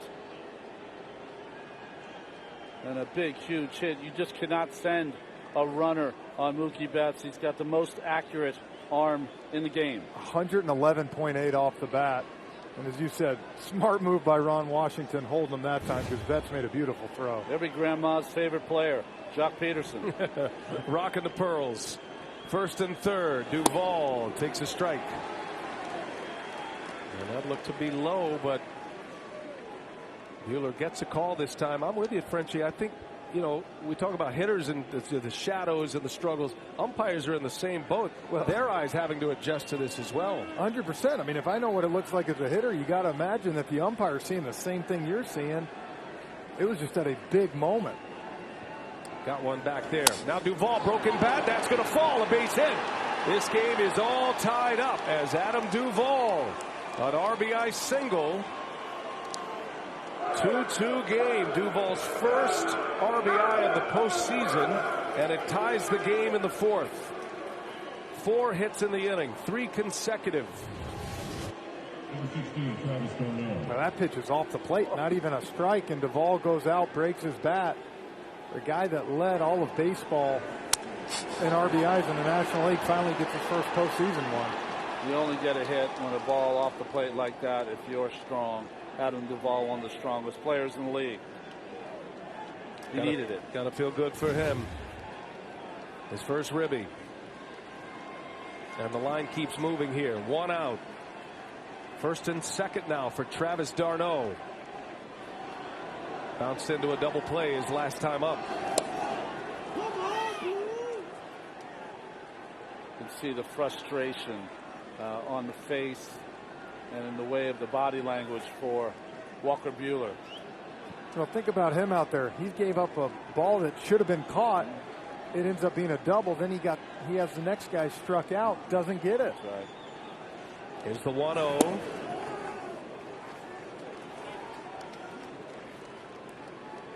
The big concern with the Dodgers about Lutz, he's a terrific young player, going to be a star in this league, but moving him to the outfield, moments like that, how would it affect his bat? So far, Gavin Lutz, and he's had some challenges out there getting used to the position. They're asking a lot out of him, but so far he's been able to hit and separate the two. Well, but you also wonder a little bit sometimes, moving a kid to the outfield. Center field's a big place. It's the biggest place to move a kid. With left field, right field, you have Taylor, you have Betts, who both can play anywhere. It's tough. These guys aren't robots. It's tough. And it's a tough day to play center field today with the sun in that position. 3-0 the count.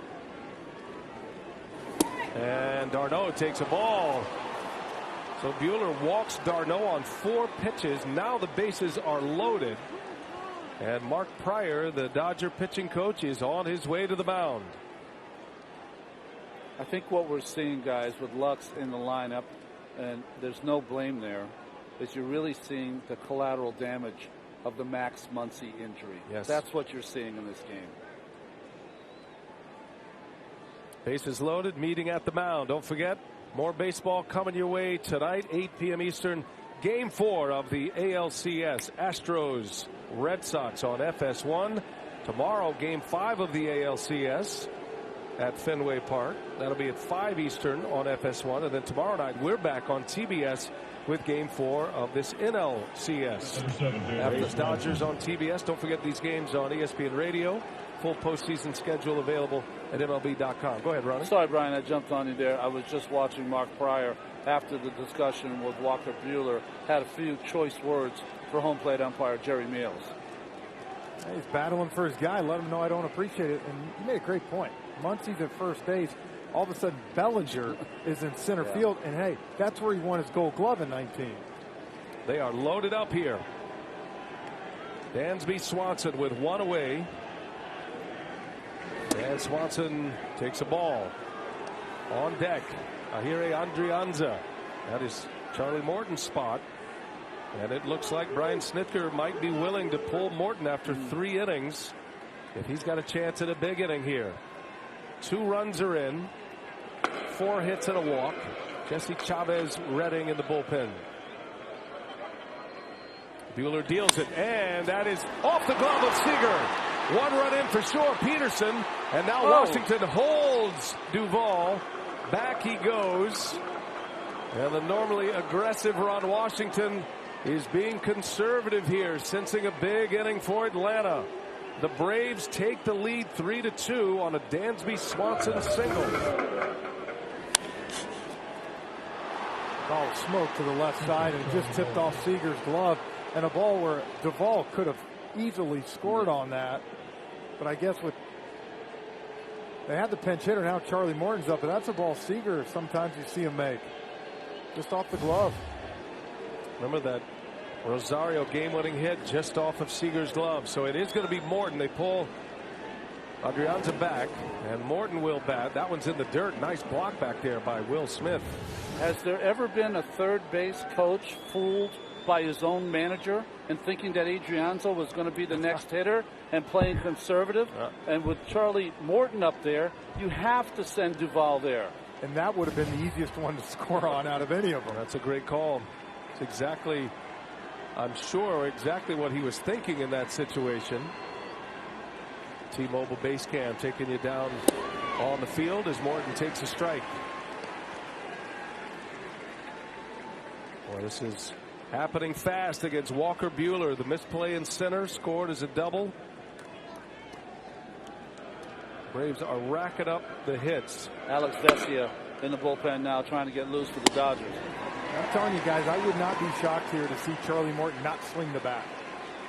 You put the ball in play here, it's a good chance of a double play.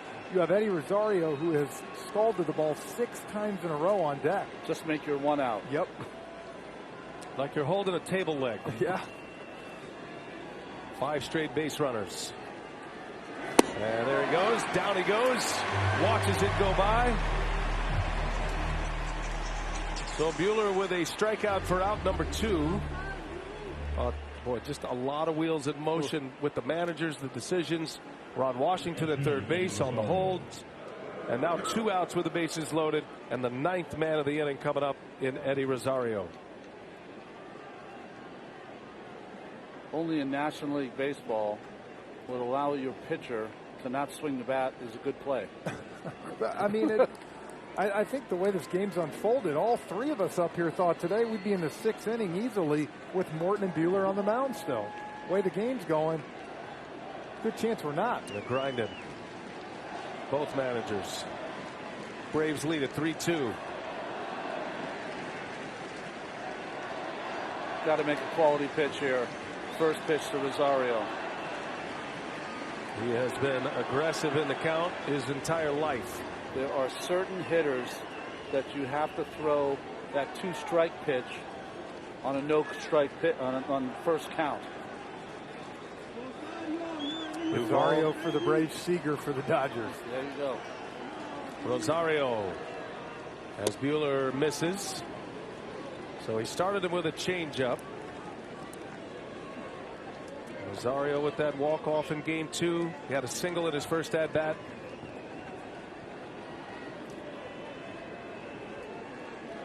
Rosario hit the ball sharply his last time up, but hit it right into the shift. 30th pitch of the inning. 2 balls, no strikes. Back-to-back changeups from Walker Buehler. Rosario with the bases loaded in his career. He's a .349 hitter with 4 slams and 77 RBI. Taxing inning for Walker Buehler.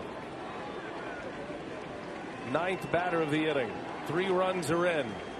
Buehler deals outside, missed with a fastball, nowhere to put him. Now it's 3 balls and no strikes. In a game where 3-0 is almost an automatic for every hitter in the game, I wouldn't want Rosario swinging here. No, make him put the red light. Make him throw a pitch. Freeman on deck. Takes it, and it's a ball. And it's a bases loaded walk.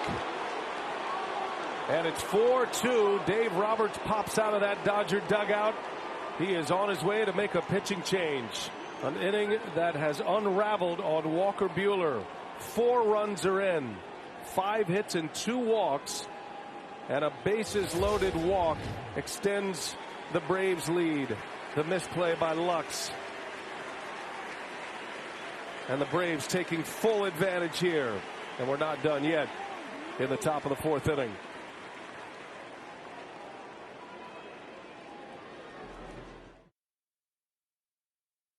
Baseball and may not be reproduced or retransmitted in any form, and the accounts and descriptions of this game may not be disseminated without express written consent.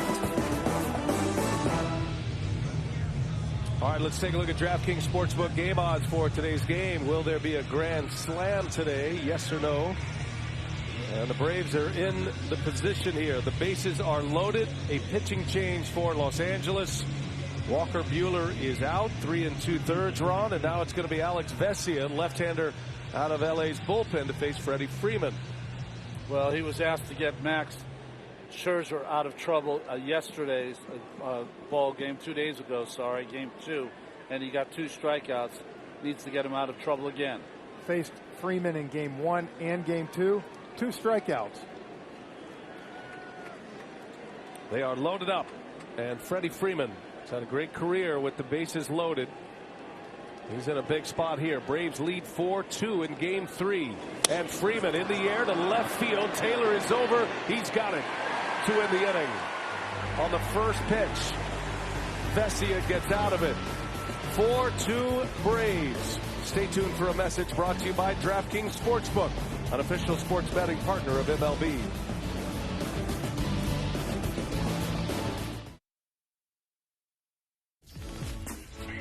The 2021 National League Championship Series on TBS is presented by Loan Depot.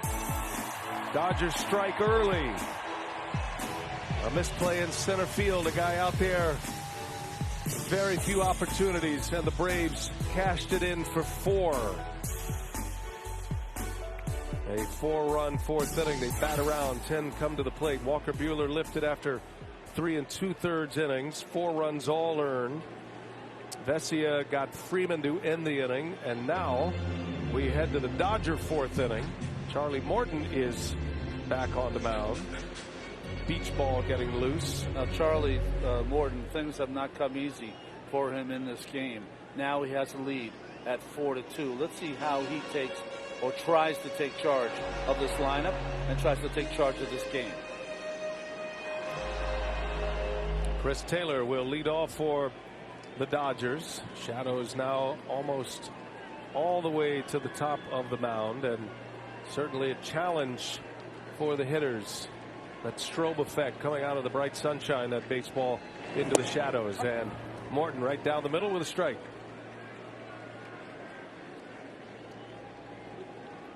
Steven Souza Jr. is on deck. Dodgers are in the 8th spot in their batting order. Souza will hit for Vesia. Just 1 pitch for him. Was so much to unpack with that inning. Corey Knebel, twice the opener in the postseason, back in a more traditional spot for him. Gavin Lux back on the bench, went down into the clubhouse. And Frenchie, you were a very accomplished outfielder. And the Dodgers explain with Lux, and they know they're asking a lot out of him. They want his bat in the lineup, though. And he's had a moment. He made a great catch earlier in the game. But what are your thoughts about him playing center field in that particular play? Well, I think the three most important positions right up the gut, right up the middle, center field, shortstop, and catcher. And yes, majority of balls are lazy fly balls to center field that you can get under. Well, the one thing you can't do sometimes is judge whether to come in, whether to go out. Morton with a strikeout to start the inning. And in right field, left field, I've played right field majority of my career, left field a little bit late. I might have played 3 or 4 games at center field. I had to lock in so much at center field because you can't tell sometimes which way the ball's going. And all of a sudden you feel bad for that, Gavin Lux, because it's not a play you do every day, whereas if you're right and center, it's a little bit easier. And what happened there was they end up giving Riley a double, and Buehler after that kind of just couldn't piece it back together. Yeah. Didn't get the strike 3 call, which was strike 3, and things unraveled. But I just think it's asking a lot for a kid to play center field. Steven Souza Jr. will pinch hit here for the Dodgers. 10th career start for Gavin Lux in center field. And the big question right now is, how is this going to affect him at the plate? And this is where the Dodgers, they know there are going to be moments, and he's going to have some issues in center field. They know that, but what they're counting on is his bat is going to be able to deliver. It is a ton of pressure to put on a 23-year-old talented player like Gavin Lux. Nothing like being the loneliest person of the 55,000 here, and that's how Lux has got to feel right now. And that's where knowing a guy like Mookie Betts, to me, has probably gone up to him and say, hey, forget about it. We need you at the plate. Or Albert Pujols. Yes. Souza pinch hits. And a little jam shot pop-up out to Freddie Freeman. And there is out number 2. A strikeout and a pop-up. Charlie Morton with 2 quick outs here as we go back to the top of the order. And we send it down to Lauren Shahadi. What do you have, Lauren? Remember, Lux came up as a can't-miss guy. Many teams asked for him in trades. It was non-negotiable for LA to move him, but then he was left off the postseason roster at times last year. He said it was so difficult that all he dreamt of was playing in October. And Dave told me, I do trust the athletic ability in the field despite the inexperience. As you say, I need the bat. And his bat will be on display here. Plenty more in this postseason. Top of the order, Mookie Betts. See the shape of the breaking ball from Morton in the beginning. It was a big sweeper. He's throwing a lot smaller breaking ball that he can throw for strikes early in the count. 2 outs in the inning, and there's a strike. Change up from Charlie Morton. 1 ball, 1 strike. High pitch count for Morton. But he's coming off a 17-pitch 3rd inning, which was his best. There was a moment where he might be taken out of this game. On the ground to 3rd, that is going to roll foul. I mean, you don't know where this game will end up, but it is certainly worth putting a pin in what transpired in the top of the 4th inning with the hold sign from Ron Washington with the bases loaded. They had Adrianza did the Braves. Looked like maybe Morton was out. You're going to go with a position player to hit. And Brian Snitker pulled him back. A lot of times we judge good postseason pitchers by, okay, they're supposed to go 6 scoreless every single time. That's not the case. When you don't have it, how do you stick it out and give your team a good start nonetheless? Great point. Morton has done that plenty in his career. 98-mile-an-hour fastball right there from Charlie Morton. Well, you said it. He got Taylor in the 1st inning with the bases loaded to keep it at 2-0. Bessia for the Dodgers. Huge out last inning against Freddie Freeman. 3 balls, 2 strikes on Mookie Betts, who has been on twice against Morton. A walk and a single. Stolen base as well. Corey Seager due next. The hot bat who's hit a 2-run homer in this game.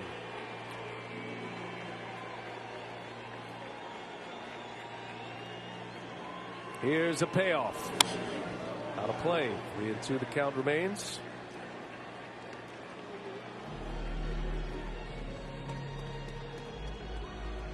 What a scene, Dodger Stadium. Afternoon game, late afternoon for game 3. Be back under the lights for Game 4 and Game 5. Middle 3 games of this best of 7, all here in Southern California. Shadows are a factor. And Morton misses. Betts draws a walk. That elusive 3-up, 3-down inning for Charlie Morton.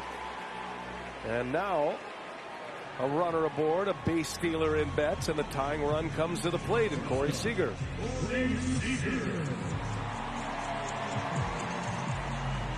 Corey Seager in our Lone Depot Home Means Everything RBI stat. Don't forget, for every RBI during the NLCS, Lone Depot will be donating $1,000 to the Boys and Girls Clubs of America. That's on top of the over $500,000 they've already donated this year. Turner, Justin Turner, and Seager, 1 and 2 in postseason RBIs. And strike one from Morton. Last time Morton got Seager with that high fastball to swing. But the first time up, he got that curveball 440 feet. Morton has issued 6 walks today. A swing and a miss. 97-mile-an-hour fastball, and it's 0-2 on Seager. Just feel like Morton's not going to throw a breaking ball to Seager unless he bounces it. No breaking balls for strikes, fastballs across the letters.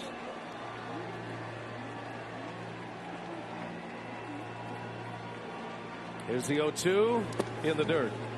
Bounced it. Darno blocks it. And Betts stays at first. Good call, Ronnie. He was going to make sure that that curveball was nowhere up in the zone. Morton 6 walks, a career high, by the way. 4 of those walks came in the first inning.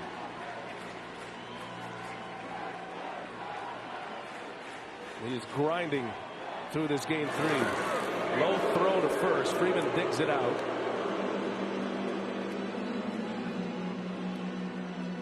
Morton's done a pretty good job with his delivery to the plate. A lot of throws to first. There is a steal on the record today. That was Betts in the second.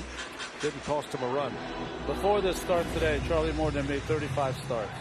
He had walked 6 in 35 starts. 4 in that first. A swing and a miss. Morton strikes out Seager, and the inning is over. A shutdown inning for Charlie Morton. After the Braves score 4 times, a 4-2 Braves lead as we go to the 5th.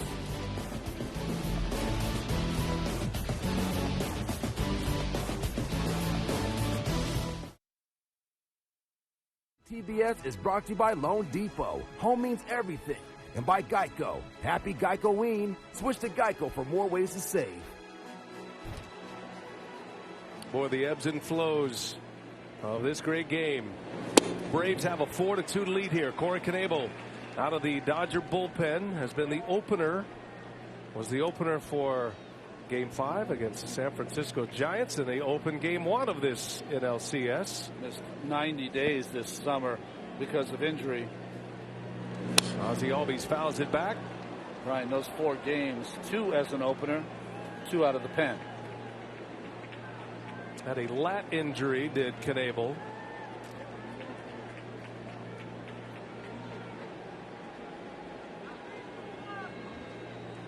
Ozzie Albies down to the count, no balls, 2 strikes. And 1-2 now. Albies, Riley, Peterson. Just a wild 4th inning where the Braves score 4 times. They bat around. 10 batters came to the plate in the 4th. 4 runs on 5 hits. There were a couple of walks.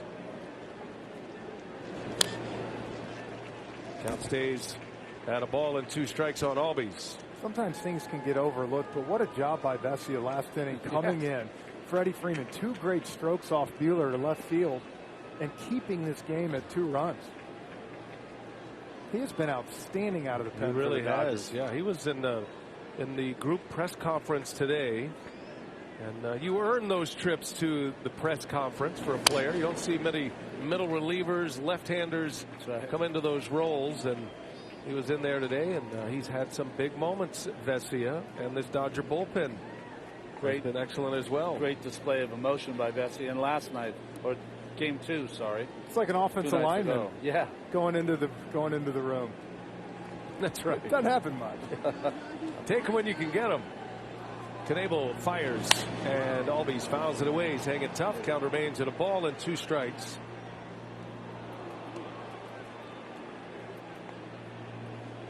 Did you give your offensive lineman some love back in the day? Always. PA in high school? Always.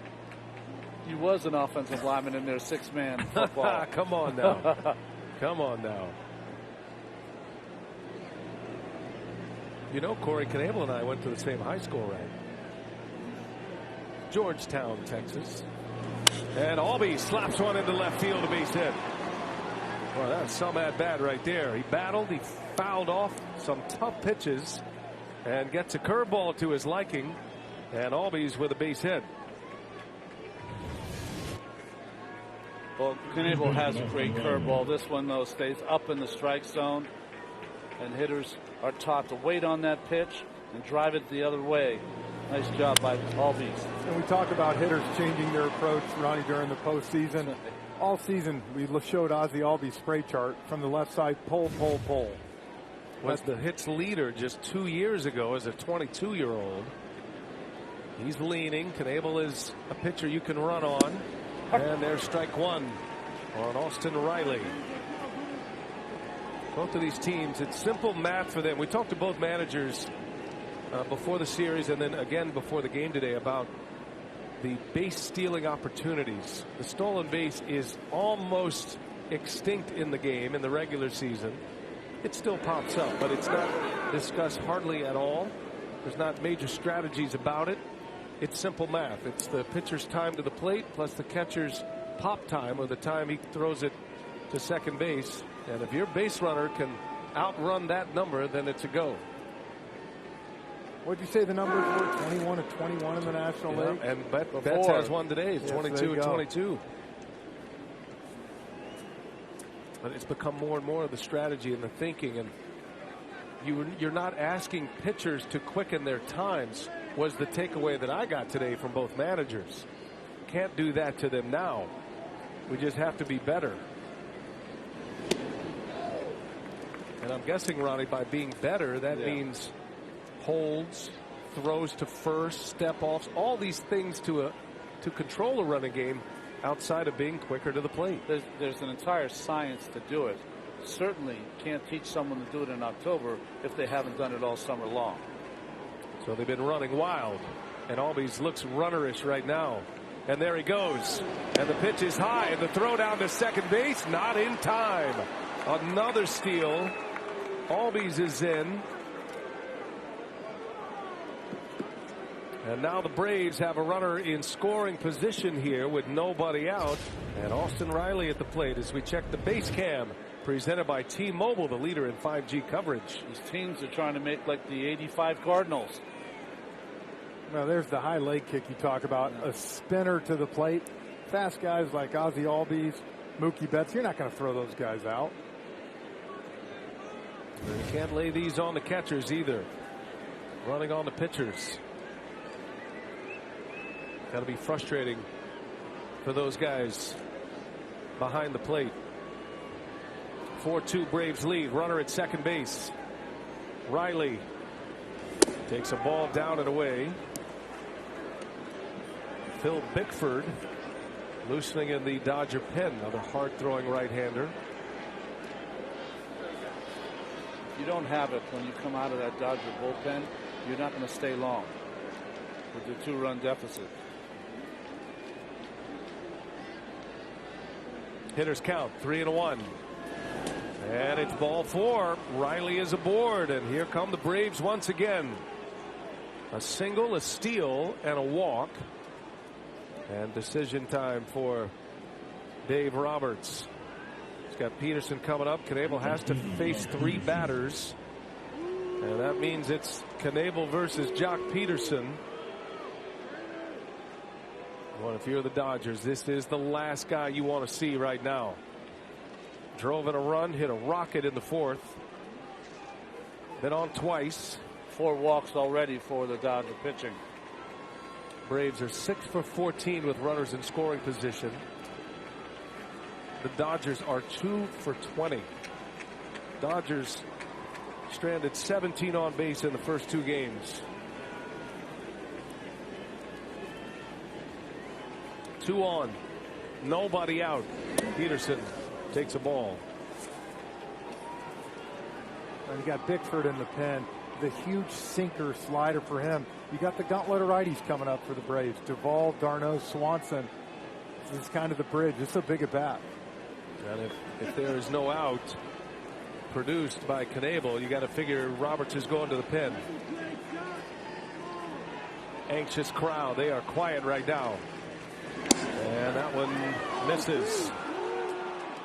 Knebel's upset. Looked like a good pitch. Twice now, Peterson has been on the other end of these close pitches. Anything close, not going the Dodgers' way. Is that one of those scenarios where you're set up outside, you got to reach across, doesn't look as good? Dodger bench has been barking at Jerry Meals. Gave him an earful last inning on a 2-strike pitch that Buehler thought he had Peterson rung up. Later in the at-bat, turned it into a base hit. The 2-0, a swing and a miss. Chased it this time. Went up for that high fastball from Knebel. And it's 2-1. You see Jock asking Jerry Meals, was that a strike? 2-0, he knew the fastball was coming. He was letting it fly. And it was the same location of the last pitch.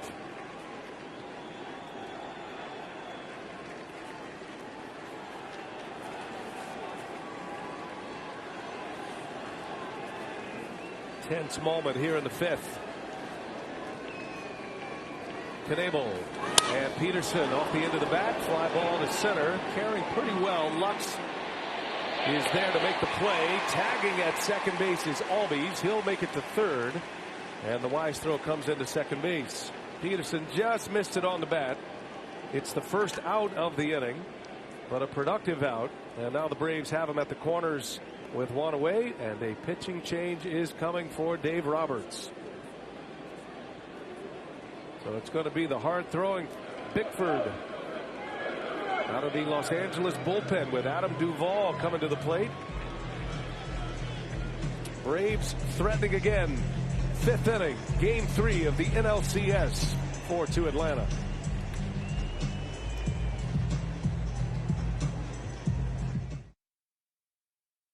On FS1, Joe Buck, John Smoltz, Tom Verducci, and Ken Rosenthal will be on the call for that one. Astros Red Sox game 5 tomorrow starts at 5 Eastern.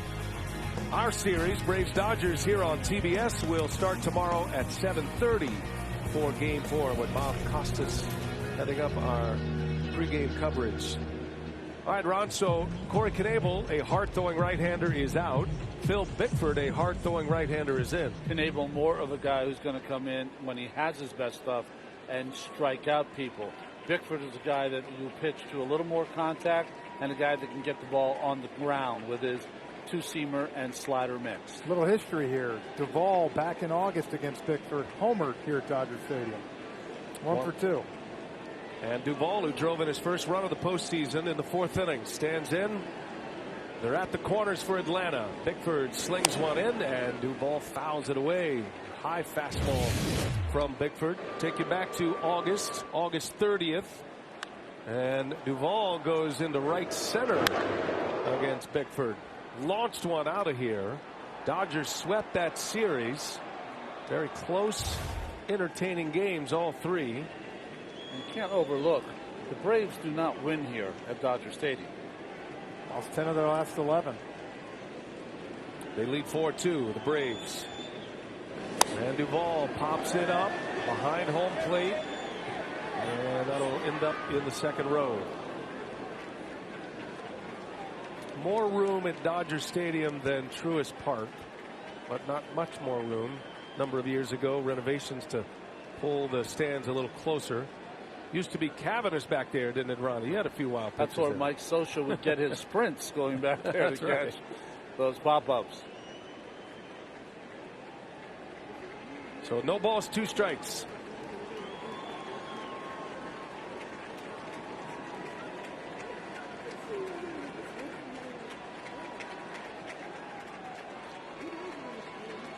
Albies the runner at third. A medium deep fly ball. He'll score. And that ball's in the air left center. Going to get down. A base hit.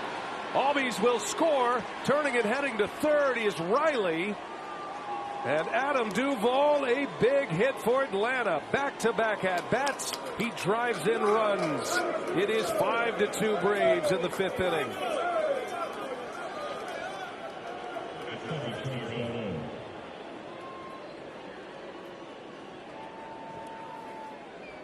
Well, he got him ahead 0-2. Will Smith asked for the fastball. Bickford went back to the slider, and just a pitch it's hung. 0-2 base hit. It's a pitch that as a pitcher you want to take back. On the 0-2 count, the ball's got to be off the plate.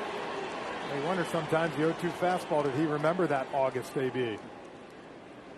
Well, that Braves dugout, they are alive in there. That one almost got away. Smith makes a terrific catch to keep that one off the backstop.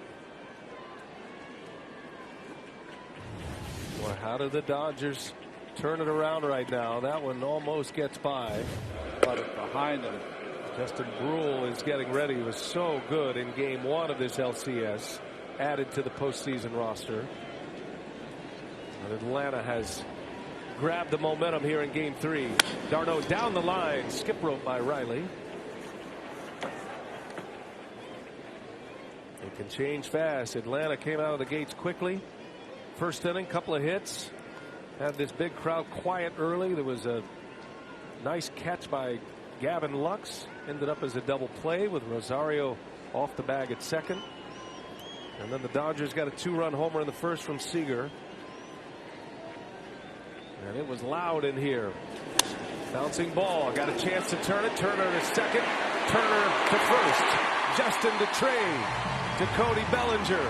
And Bickford gets that double play. But it comes after an RBI single by Adam Duvall. The reason he was on the mound. Dodgers go around the horn, but the Braves lead 5-2. DraftKings is the best place to get in on the MLB action with daily fantasy, sports betting, and free-to-play pools. All postseason play in free late-inning pools for a swing at over $50,000 in prizes. Use promo code HEAT when you sign up today. First pitch breaking ball from Charlie Morton. Trey Turner watches it go by. That's the 88th pitch for Charlie Morton here in the 5th. His high for the season, 112. And the next one misses. 1 ball, 1 strike. That first curveball, note that one. That's what Ron was talking about earlier, how he can shape that curveball in different ways, different speeds. On the ground to third base. Riley gobbles it up. Out number 1. Ron, when Charlie Morton's got the good curveball going, he is tough to handle. He has, but he has changed how he throws that curveball. And as you see with this motion, you see the fastball at 95.5. That's the 4-seamer. And the curveball at 80. So at one point, one takes the left turn. And Arenado there, Nolan Arenado swinging through. He has gone, though. The 4-seamer's gone. He's into the 2-seamer, the changeup, and the small breaking ball. So he's made a change on the run in a Game 3 postseason. The pro's pro. It's the reason he's been so good here later in his career. Had all the stuff, had the body type, everything you'd want. And then, remember at one point he was pitching exactly like Roy Halladay. He wanted to look like him, throw like him. Then he got to the Astros, started elevating the fastballs. He's been terrific. That's a fly ball to right. Sunfield. Peterson never saw it. And Smith is aboard with a base hit. Dodgers needed that in a big way. That is their first hit off Charlie Morton since the 2nd inning. Well, as you said, Ron, the changeup, all that stuff for Morton has been successful. Will Smith does a good job there. Let a fastball get a little bit deep and just kind of throwing it into right field. Chavez and Minter up for the Braves. Chavez has been up a lot. He's thrown a whole game down there in the bullpen. 3rd time he's been up. They count those 2, don't they? Not now. That's right. Good point. Here's Justin Turner. Dodgers desperate for some action offensively here. We've seen more cutters and changeups from Charlie Morton this inning than I think we've seen all postseason. That was a cutter in there for a strike. They got Trey Turner on a changeup.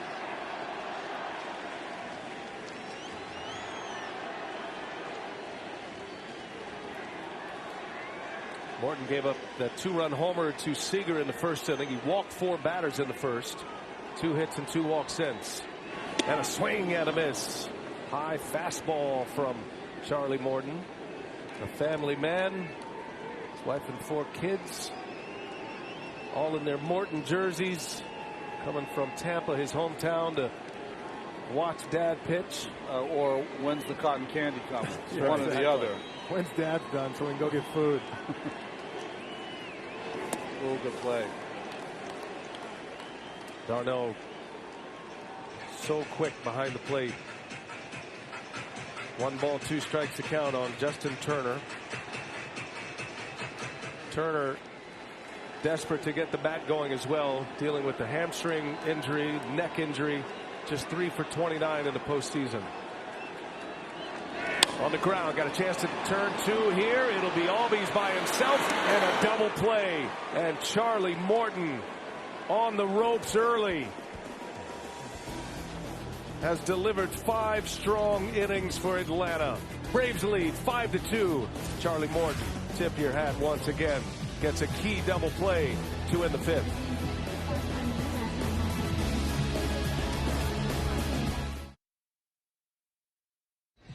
You know, it's interesting, Charlie Morton getting the handshakes, which lets you know or makes you feel as though he's out of the game at 5 innings.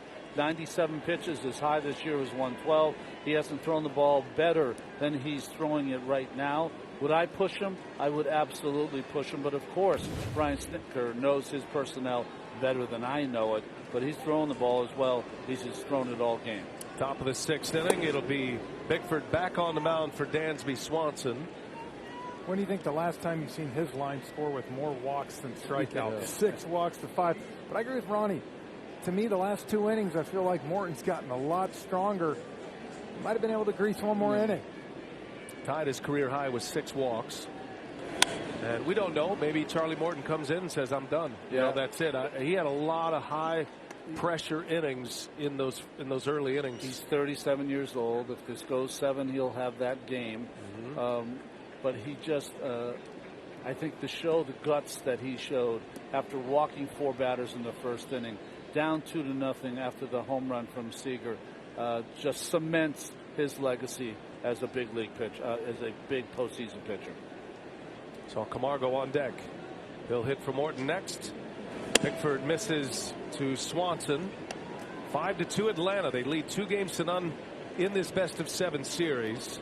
This is a major swing moment here in these last innings as we get to the back half of this game. Charlie Morton with 5 innings, 2 earned runs, and the 5 Ks. You know, it might be a little different if the bullpen for the Atlanta Braves has not pitched as well as it has for the first 6 postseason games. Yeah. But you got to believe Brian Snitker's got a lot of confidence in that crew down there. A lot of times, because of the 4 walks and so much stressful pitching in the first inning, that might have taken him out of this game. Yeah.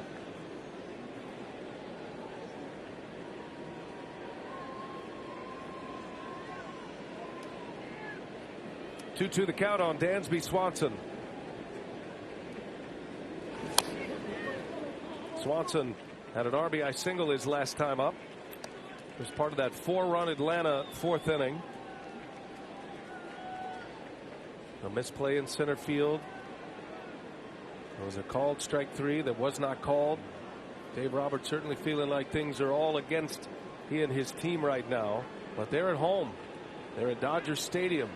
They came back from 2-0 deficit last year in the LCS. They were down 3-1 in the LCS to the Braves. There's a balloon in center field, but it popped on its own, so play continues. And I think, Frenchie, you said it right. The Atlanta bullpen is pitching the best they've pitched all season long. Last 6 games in the post, 23 2/3 innings, only 4 earned runs allowed. Bickford in a 2-2 count, and Swanson takes the ball. Only 4 times has a team lost a championship series after taking a 2-0 lead. One of those was Atlanta against LA last year. That number drops significantly. 39 times with teams down 3-0 in an LCS. Only once. Dave Roberts, 2004 Red Sox coming back. Swanson into right center field. Sunfield. Mookie can't see it, and it's down. It's a base hit. Dansby Swanson with a single to right. Mookie Betts never saw this ball. Saw last inning Will Smith drop that one in front of Jock Peterson. Jock Peterson never moved.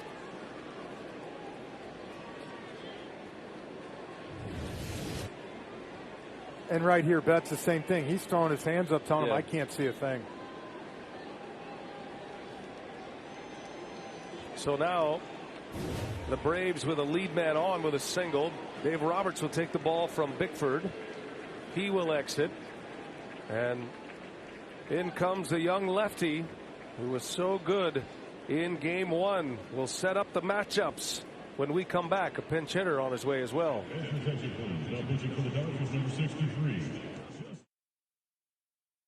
NFTs showcasing current and future All-Stars. You can visit candy.com to be the first to know when each pack drops. So Justin Brule on the pitch. The switch hitter Camargo, the pinch hitter. Brule not on the Division Series roster. Ronnie was added to the LCS roster and has already had an impact in this series in game 1. You see the game 1 of the 1 inning pitched, scoreless inning for Brule. Camargo would turn around, hit right-handed, went and got a new helmet.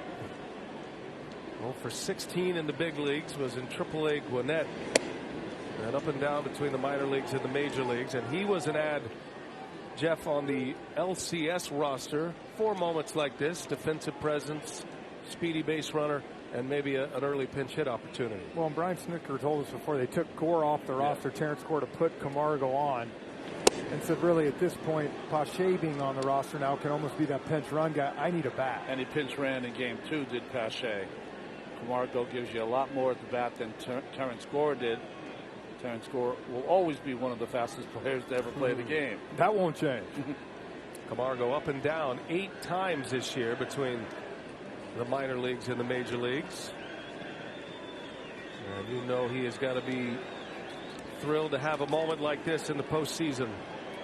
It's a key spot in the game. 2 young players who spent most of their seasons in the minor leagues. Top of the 6th, 5-2 Atlanta in game 3. Brule deals a strike. If you remember, guys, back in 18, Camargo played third base every day for the Braves down the stretch. Well, 19, they went and got Josh Donaldson. You're not playing, and now Austin Riley has kind of got a stranglehold on third.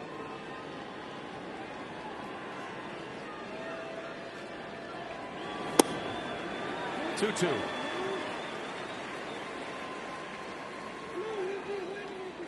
Eddie Rosario back to the top of the Braves order.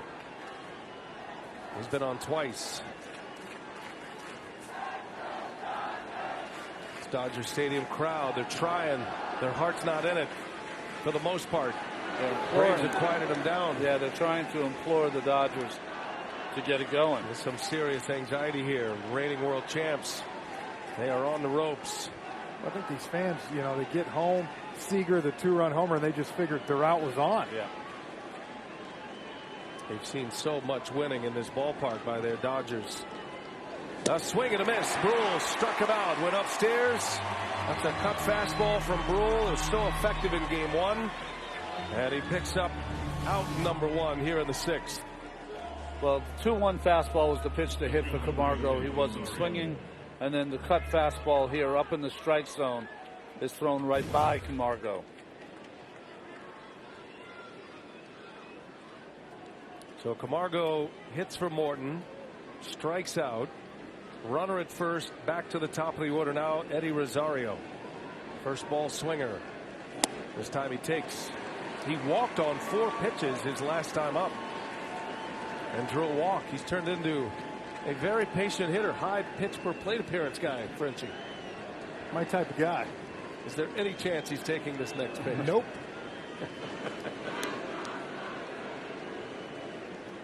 It's like Corey Seager. You don't see them take really 2 pitches at all to start an AB. There's an internal clock. Yeah, you got to swing.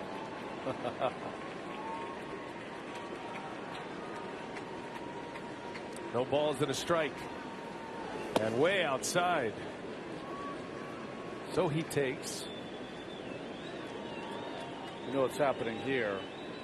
Rosario's seeing the ball well. Yes, that's why he's able to take those balls off the zone. Well, he's reached in 6 of his last 7 plate appearances. What do you guys call those non-competitive pitches? It's 2-0 now. He'll be ready. And he takes another one. Boy, 2 balls and a strike here on Rosario with Freeman on deck. Rosario 4 hits in game 2, including the walk-off. 1 out of 2 with a walk and an RBI here today. Even the out, which was a 4-3 ground out in the book, was roasted. Well, he had 4 months in Cleveland where he was not great like we've seen him in the past, but he came to Atlanta and had a 903 OPS with the Braves, and now he's carried it straight on into the postseason. And Rosario fouls that one away. Had some great years with the Twins. And then not where he wanted to be with Cleveland, and dealt with some injuries, and the Braves acquired Rosario while he was injured, knowing it would be a while before he could play. At an abdominal strain. 2-2. And he got him. Is that a foul ball? It's a foul tip into the middle of the catcher, Jerry Meals says. So that is a strikeout. And the second out. I think Rosario was arguing that he foul tipped it, but it also hit the dirt. Here's a foul tip, but right into the glove of Will Smith. 2 outs. And now Brule against Freddie Freeman. Brule now has faced 5 hitters in this NLCS, 4 strikeouts. Tell you what, he struck out Freddie Freeman on 3 pitches in game 1, and all of us looked at each other like, wow. Blew us away. Legit. That's a moment right there. He's a big fella that does not throw overly hard, but has a good late movement on the cut fastball. I guess if you're a lefty in the Dodgers fan, you got to have that mustache too. Yeah. There's a little fella who does throw overly hard in Joe Kelly, who will be next.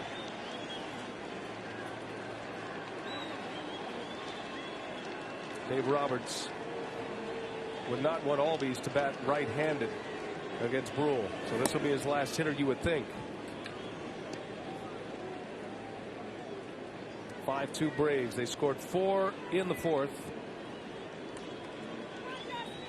Key RBIs there by Jock Peterson, Adam Duvall. Swanson had one. Rosario with a bases loaded walk. And then they added one in the 5th as Adam Duvall with his 2nd RBI of the game on his 2nd hit. Dodgers have not scored since a 2-run homer from Corey Seager in the 1st. Asking yourself, why would Brule be left off one roster and not for this roster? It's for these at bat alone. For Freeman. Freeman dumps one into left field, his 3rd hit of the game. And they've all been right there. Freddie Freeman, 3 for 4. Gets a hit off a lefty. Will force the hand of Dave Roberts. Now Albies coming up, the switch hitter. And let's see if the Dodgers make a move as he sends his catcher out to have a chat. He wants his catcher to chat with him, give Joe Kelly a few more pitches just to cut her away, and that's what you give Freddie, he'll take it. Yeah, you called it, Ronnie. Maybe all he needed to do was get home here to L.A. Get a little home cooking. 3 bullets to left field. I don't know what that meal was. I just cut and paste that swing, though. It's been the same swing, the same kind of hit. Freddie Freeman back after a struggle here in this NLCS. He started 0 for 8. Yeah, he's given Kelly a chance to warm up. There's no chance Ozzie Albies is going to hit from the right side right here, I wouldn't think. So maybe 3 or 4 extra pitches for Kelly. Yeah. Dave's thinking about it here. He's talking about it, though, and thinking about it. I think Kelly's ready. There we go. And now the move is made. He was getting the wristband for Will Smith, guys. Got to change him. It's another pitching change. The Braves are forcing these changes in the spots where Dave Roberts doesn't necessarily want to or have control of. And Atlanta flipping the script here. So Brule is out. Gets 2 outs. Gives up a single. And the third pitcher of the inning will enter. Joe Kelly on the mound with 2 outs to face Ozzie Albies.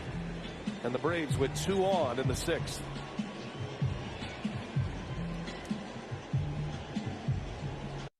75th anniversary season is officially in full swing.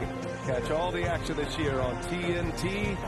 And the defending world champion Bucks in their title defense. They're already underway at home in Milwaukee against the Nets. And just down the road to Staples Center, Lakers Warriors tonight on TNT. And right here at Dodger Stadium, getting into the juicy part of the game. Joe Kelly, they call him Mariachi Joe. The mariachi band was out loud early today, and Joe Kelly on to try to get the Dodgers through this 6th. Wore that mariachi jacket to the White House, didn't he? Is that why? He's quite a character, but he has a big arm. 99 plus with that fastball, a great knuckle curve, and he'll need it here against Ozzie Albies. The Dodgers, who usually are dictating the action, are being put in circumstances where they've got to make different moves to try to neutralize this offense of the Braves. There's Mariachi Joe. That's a cardboard cutout everybody should have.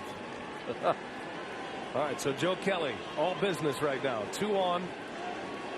Braves threatening, and they lead 5-2. 2 out, 6th inning. Albies, who is 1 out of 3, lined out in the 1st, flew out to left field in the 4th, and had a base hit and a run scored in the 5th. An aggressive hitter goes after that first pitch, and again, they're going to flip him over. 250-point difference on his OPS from the left to right side. I love when the hitters ask the umpire if that was a strike, when it almost hit him in the foot. Yeah.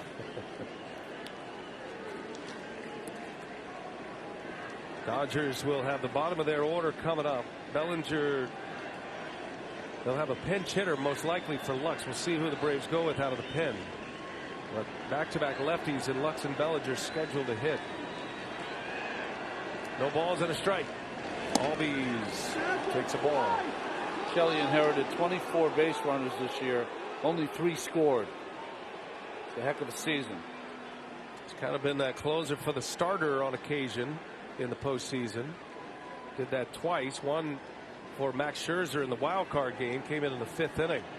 Today he's their 6th reliever in the 6th inning. 1 ball, 1 strike. 98 with a fastball. 2 balls and a strike to count on Albies. This is a must get if you're Dave Roberts. And on the flip side, if you're the Braves, boy, a base hit here and a crowd that is already kind of out of it right now and quiet will go even more. 2 balls and a strike. 3-1 now. It's 88. It's technically a curveball, but it's a firm curveball, and Joe Kelly not afraid to use that curveball often. We saw Ozzie Albies swing at that at the first pitch. So 2-1. I'm going to go right back to it. And this time he takes it. Remember the breaking ball in the last at bat from Albies, the base hit to left field. And with the big shift again, that if he's able to do that, run's going to score. Kelly shaken off a few times. Remember, Albies wants timeout. Remember, we had it before. Kelly sometimes will want the shake off for the catcher to go full circle around all of his pitches to get back to the original. Just to plant a little different idea in the hitter's head. When he needs a strike, typically goes with the curve. See what he has in mind. 3-1, and it is the curve, and Albies in the air, slicing left field. Taylor on the run, and a foul ball. Boy, that curveball hung right in the middle of the strike zone, and Albies making a bid at an opposite field extra base hit. He was trying to go opposite field. That might have been the one he wanted to pull. Yeah. Full count, 2 outs. Has been a humble approach here by the Braves all afternoon.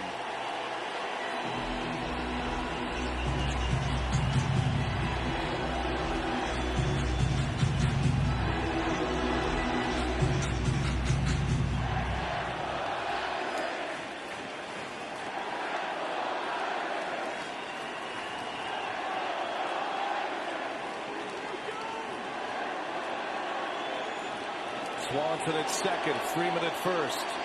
2 outs. Both runners will take off with the pitch. 3-2 on its way. Swung on and missed. Kelly with a strikeout. A big one. Dodgers needed it. Their fans are up and loud now. Dodgers coming to bat.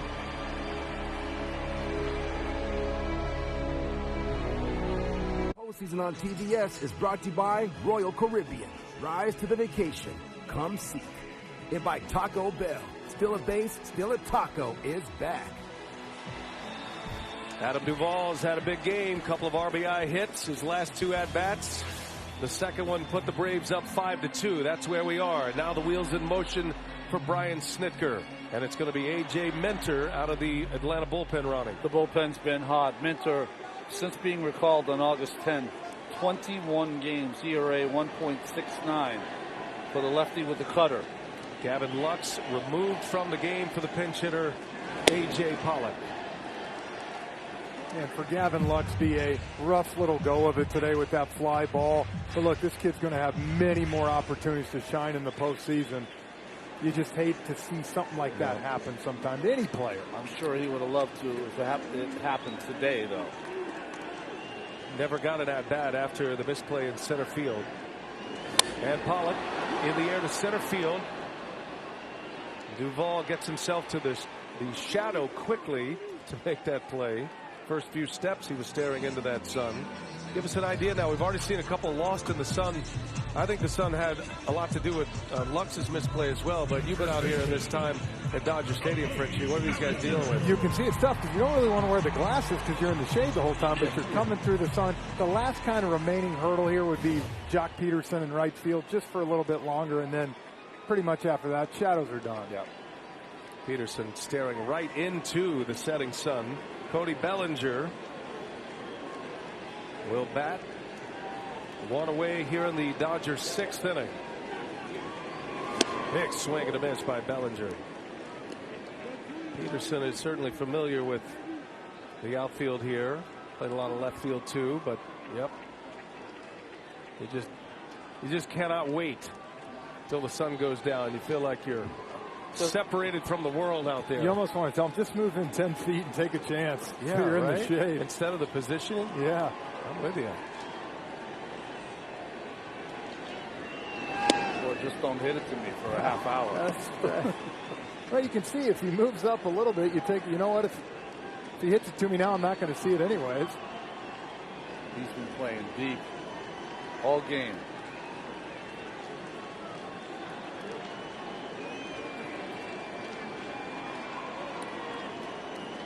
Cody Bellinger in a 1-1 count.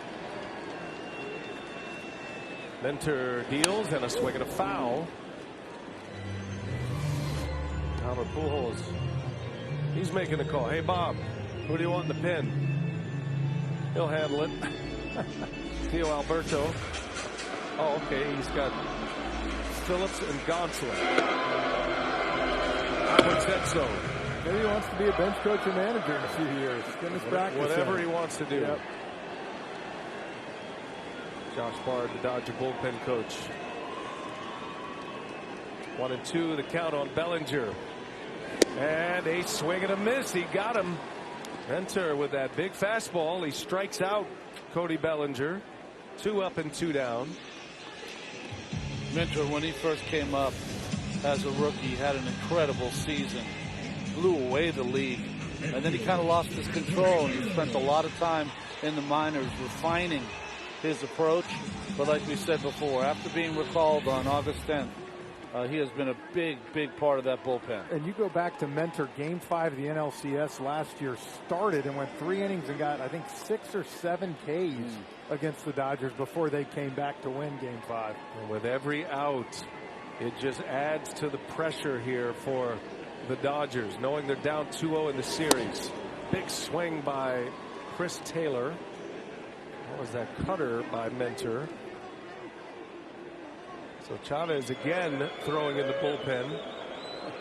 Matzik, the left-hander next to him. He's got about, what, 65, 70 pitches now, Ron? He's a veteran. Jesse Chavez is one of those relievers that has a rubber arm. He's been up since the 2nd inning. Actually, the 1st inning.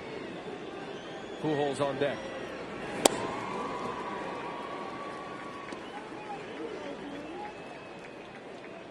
Chris Taylor has swung a good bat.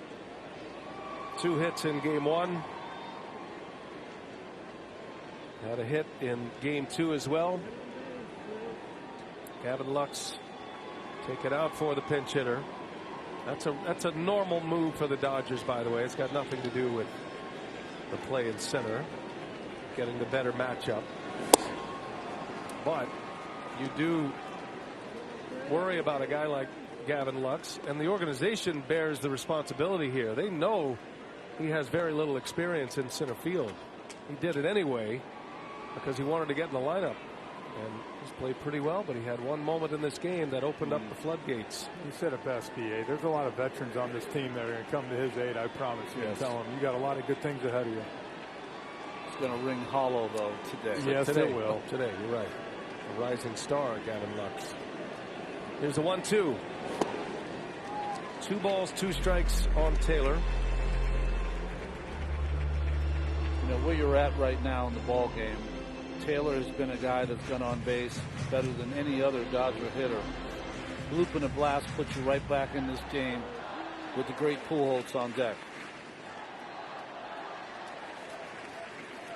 That is a conversation about pitching to the finish line for the Dodgers. 2-2 the count. Mentor deals to Taylor, and a swing and a foul. Buried that fastball inside. 97. Taylor strikes out a lot, but he's a different kind of hitter in the postseason than the regular season. And you wonder, in a free agent year, maybe trying to hit some homers. He had a rough year and had a very poor finish to the season offensively, but it's been a different kind of season for him in the playoffs. Taylor finished 6th in the National League in strikeouts at the plate. 2-2 the count. Hits that one in the air, left center field, going to drop for a base hit. And there he goes again, shortened up that swing. Taylor is aboard. The Dodgers have a man on here in the 6th inning for Albert Pujols. Not quite a bloop, but exactly what they needed, a base runner in front of Albert. And to what you said, be 167 strikeouts during the regular season.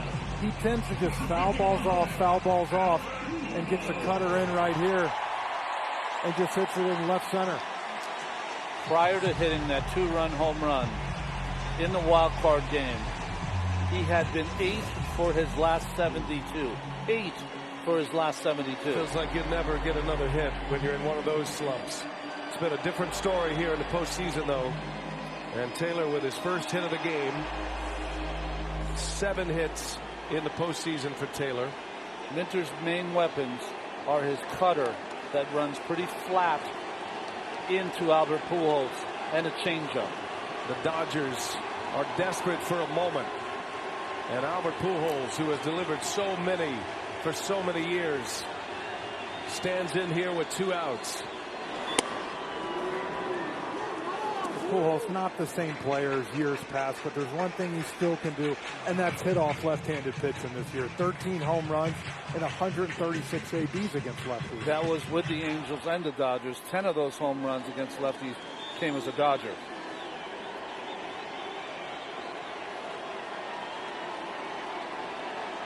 No balls and a strike.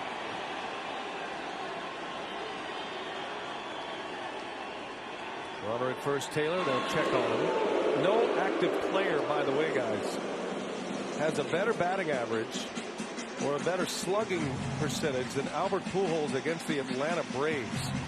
He is a career, we're talking about 21 years in the big leagues, a career .347 hitter against Atlanta and a .660 slug against Atlanta. A lot of that damage, most of that damage as a Cardinal. No balls and a strike. A swing and a miss. 0-2 the count on Pujols. Well, BA, I remember back in 07 in a series, 4 games at Busch Stadium. He went 10 for 11 against the Braves, and his 1 out almost killed Chipper Jones at third base. Well, if you're Minter here, you have to throw another ball in the dirt. Cannot throw a strike to Albert at this point in his career. Just trying to start the bat early. Pujols had 2 hits against left-hander Alex Wood in the Giants series. Got a start. Was on the starting lineup for game 1 against Max Fried. 0-2 is the count on Albert Pujols. And another check on Taylor. If you've been following the Braves this postseason, or certainly all year, you know Minter, he is not exactly trying to pick a runner off at first base. That lob throw to first. What is the unlikely chance to steal a base here for Taylor, down 3. So perhaps Minter not quite sold on the pitch he got from his catcher Darno. No balls and 2 strikes. Long pause. And Pujols takes 1-2 now. I don't know about you guys, but just feel that every time he comes up in this circumstance, one, you want him to hit it out of the yard because of the great career he's had. And my second thought is this the last time I'm going to watch him swing a bat? Yeah. Said he wants to play next year. Doesn't guarantee he'll have a spot. 21 years in the big leagues. 19 career postseason homers. Minter's got him down. A ball and 2 strikes. And down he goes. Minter strikes out Pujols. Inning over. A.J. Minter outstanding again out of the Atlanta bullpen. 5-2 Braves lead. We go to the 7th.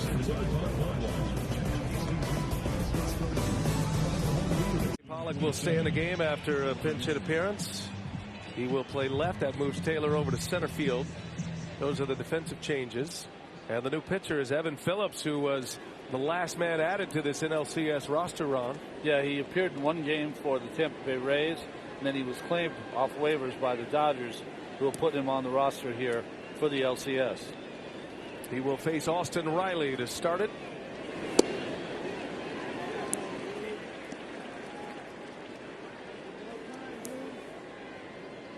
Austin Riley, 24-year-old Mississippi native. And Evan Phillips from a small town in North Carolina, not too far from Atlanta. Grew up in Braves country. And he misses. 1 ball, 1 strike. He's got a fastball and slider that you've already seen.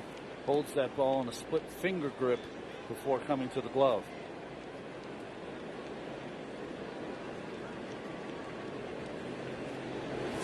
There's a little wiffle ball action there on the slider from Phillips. 1-2 the count. First postseason appearance for Evan. Dodgers got him from the Rays. Got a save with the Rays one day, and then his next outing was with the Dodgers and got a win in his Dodger debut, and he wipes out Austin Riley. So a strikeout to start the 7th inning. Sometimes as hitters, it's tough. You prepare for the Jansons, the Kellys, everybody else. You don't know much about them.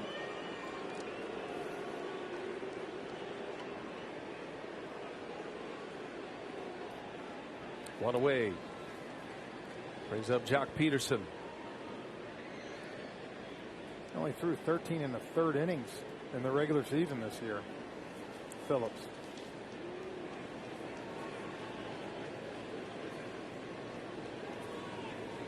Peterson with an RBI single in the fourth.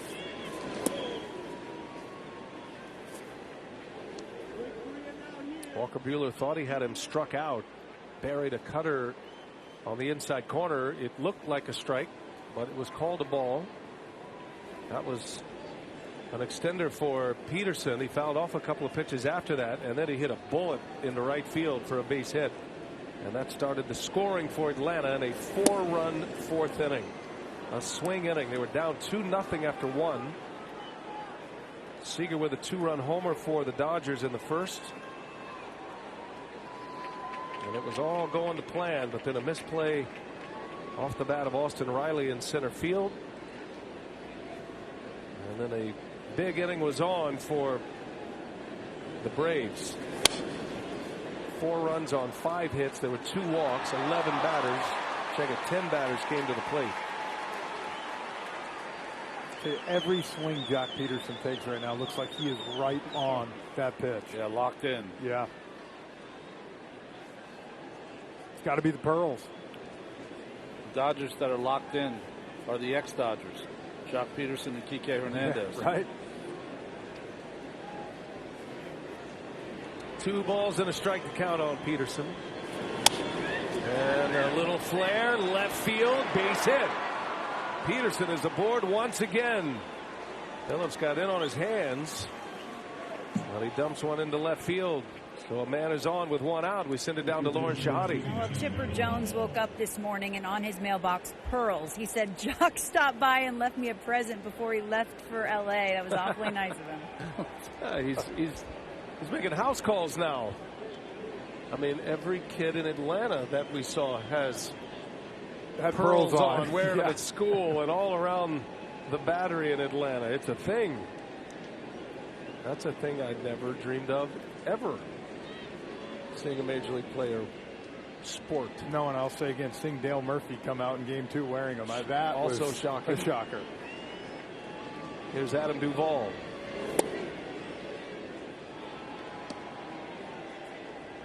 Duvall's had a day. 2 for 3. His last 2 hits have produced runs. Drove in a run in the 4th inning. That tied the game at 2. And then an insurance run in the 5th. The 5th run of the game for Atlanta. A strike from Phillips. Drafted by the Braves. Made his debut with the Braves in 18. Traded to Baltimore. Bounced around quite a bit. And from the Rays to the Dodgers this year. And now matching up against the team he grew up rooting for. And the team that brought him into the pro game.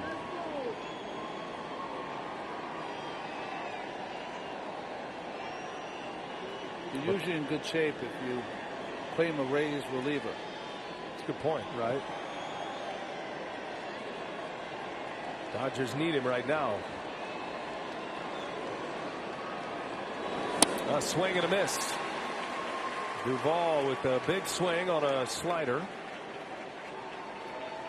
It's funny how this Braves offense, too, is scoring their runs lately. It's a team that over 50% or right at 50% of the runs come via the home run. Their last 8 runs in this series now off just base hits. Postseason baseball produces stranger results for offenses. Humble approaches, 2-strike hitting. Called strike 3. Phillips, 96-mile-an-hour fastball. And Duvall is out. Can't place it any better than that. 2 outs in the inning, both on the K. And our TBS Total Motion presented by Progressive. Perfect spot. Duvall got just caught looking for the slider. Yeah. He's got 2 hits on sliders this afternoon. Braves with 12 hits. They've out-hit the Dodgers 12-4. And lead it 5-2 as we play in the 7th. Top of the order coming up for Los Angeles in the bottom of the 7th. Betts, Seager, Trey Turner. Wave and a miss by d'Arnaud. The 12 hits for Atlanta, a postseason high. That's some low-scoring, thrilling games against Milwaukee. lost the first one in that division series and then won the next 3 to advance in 4. And so now they've won 5 in a row and they lead 5-2 in game 3. Only Sun left is in the bullpen for the Braves. Tyler Matzik preparing for the top of the Dodgers order. You didn't think it was going to be a Braves game without seeing Tyler Matzik, did you? No. 1 ball, 1 strike to count on d'Arnaud. 2-1.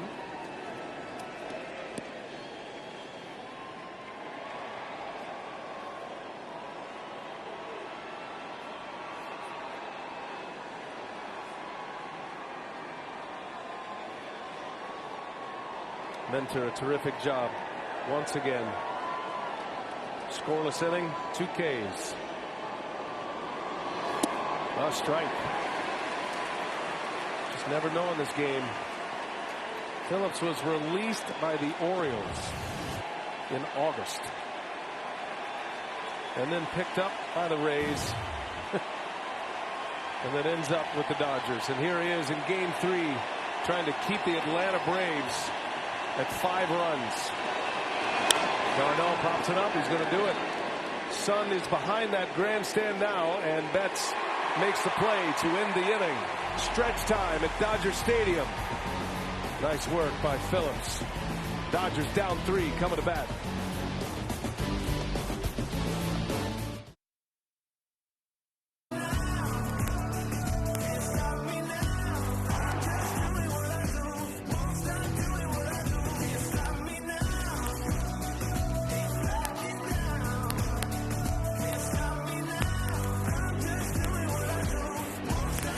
Braves scoring 5 unanswered. They lead 5-2, and here we go. Bottom 7. Mookie Betts at the plate. First pitch from Tyler Matzik inside. Matzik's got interesting numbers. You see this year, just a fantastic year. But reverse splits. He's tougher against righties than he is against lefties. This is the time for the Dodgers to make a move. They're running out of outs. Down to their final 9 here. Down 2-0 in this series. In football, you're looking at the clock. Baseball, you're counting outs. And interesting enough, Betts right-handed pitching 12 for 24 this postseason, only 1 for 8 against southpaws. And you want to find out who a manager trusts the most, who he pitches against this part of the lineup for the Dodgers. And that would be Matzik as Betts pops it up. Was in a hitter's count at 2-0, and Matzik just put a fastball right by him. Freeman puts it away for out number 1. Former manager of the year in the National League, Brian Snitker. Country superstars are here. Braves fans, Luke Bryan, Cole Swindell. They're enjoying every minute of this game.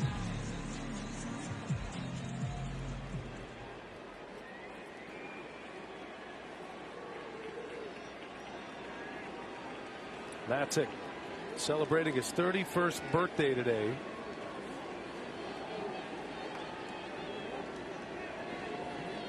And Seager takes a ball. Ronnie, you see him start him off with that slider right there. Seager, 369 off the fastball. And he knows he's aggressive on the first pitch.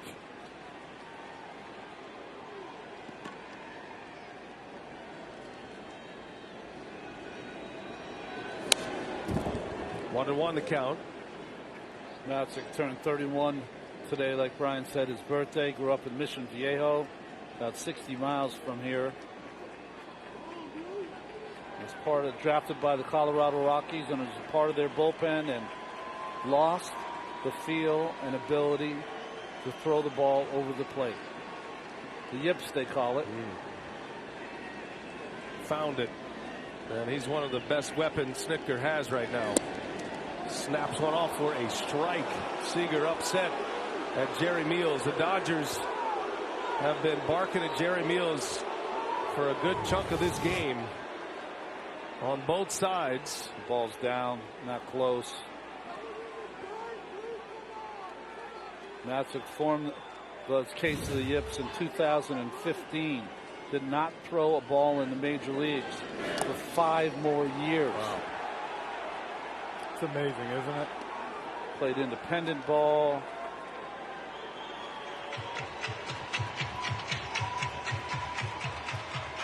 When you're on that path, you don't just play baseball for a living. 100%. You got to go. You got to find other means of work. Yeah, an electrician. And that's what you always wonder. You know, he's doing all that different stuff. 17, 18. It's got to be a bonus for him. 2-2 the count. Facing Corey Seager. And a swing and a miss. He struck him out. Out number 2. Matzik retires Betts and Seager. 3 strikeouts for Seager after the 2-run home run off Charlie Morton in the first to start this game. Good pitch on the corner. Matzik was going to quit this game. His wife Lauren said, "I'm behind you. Try your best. Do it one more time." And then Billy Martin Jr. told him to change his arm angle. Throw a little more up from the top like he did as a kid.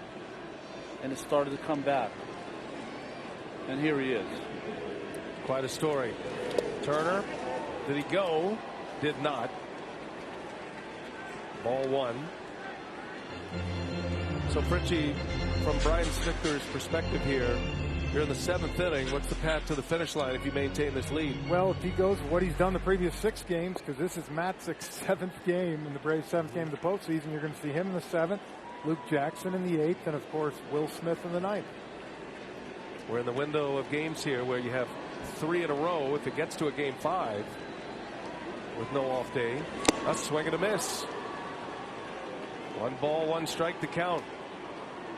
Braves certainly know they are 7 outs away from taking a 3-0 lead in this best of 7 series, knowing that for game 4 tomorrow it is a bullpen game for them.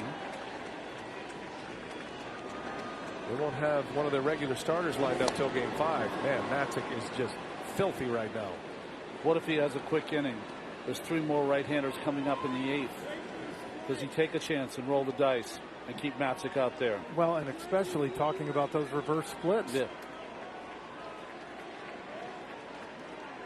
All that going through his mind. That question would probably be more, if we give a multiple inning effort, do we have a day off and then we can do the piggyback, the leapfrog? He's also due up 2nd in the lineup. 1-2 the count. Turner hangs in there. And on the flip side for the Dodgers, that old saying, hitting is contagious, well, so is lack of hitting. And right now, with every out, the screws tighten. You can feel it in that dugout. Somebody somewhere, if you're on the Dodgers side of the fence, has to come through with a moment. If nothing else, just to get your home crowd back in this game. 1-2. Straightened him up. 2 balls, 2 strikes. I guess maybe to answer my own question after you say he's the 2nd hitter up, with this kind of format, 2-3-2, there are no days off. And Matzik, you want him to pitch almost every game that you have. Yeah. So 1 inning is where you go. So 1 at a time, huh? 2-2 the count on Trey Turner. And a swing and a miss. He struck him out. Matzik, 3 up, 3 down, 2 Ks. Dodger fans are gripping right now. Braves have them up 3.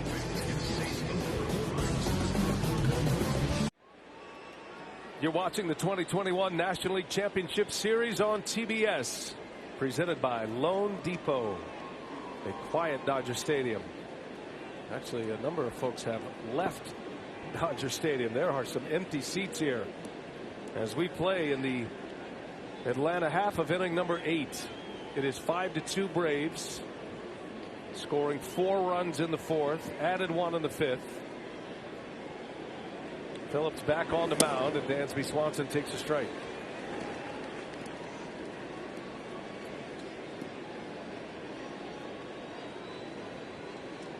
Swanson 2 hits today, drove in a run, part of that 4-run 4th inning. He drove in the 3rd run to put Atlanta on top, and then had a single his last time up. Well, Ron, after the 5th, we talked about Charlie Morton out of the game. Can he get one more inning? Well, Brian Snitker trusted his bullpen. So far, the 2 lefties, Mentor Matzek, faced 7 guys, 4 strikeouts. Only the Chris Taylor hit to left field.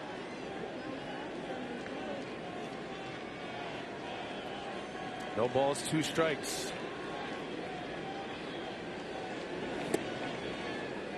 Now you're just asking Lou Jackson and Will Smith to be great. He's right where he wants to be, Brian Snitker. Matzek 3 up, 3 down with 2 Ks.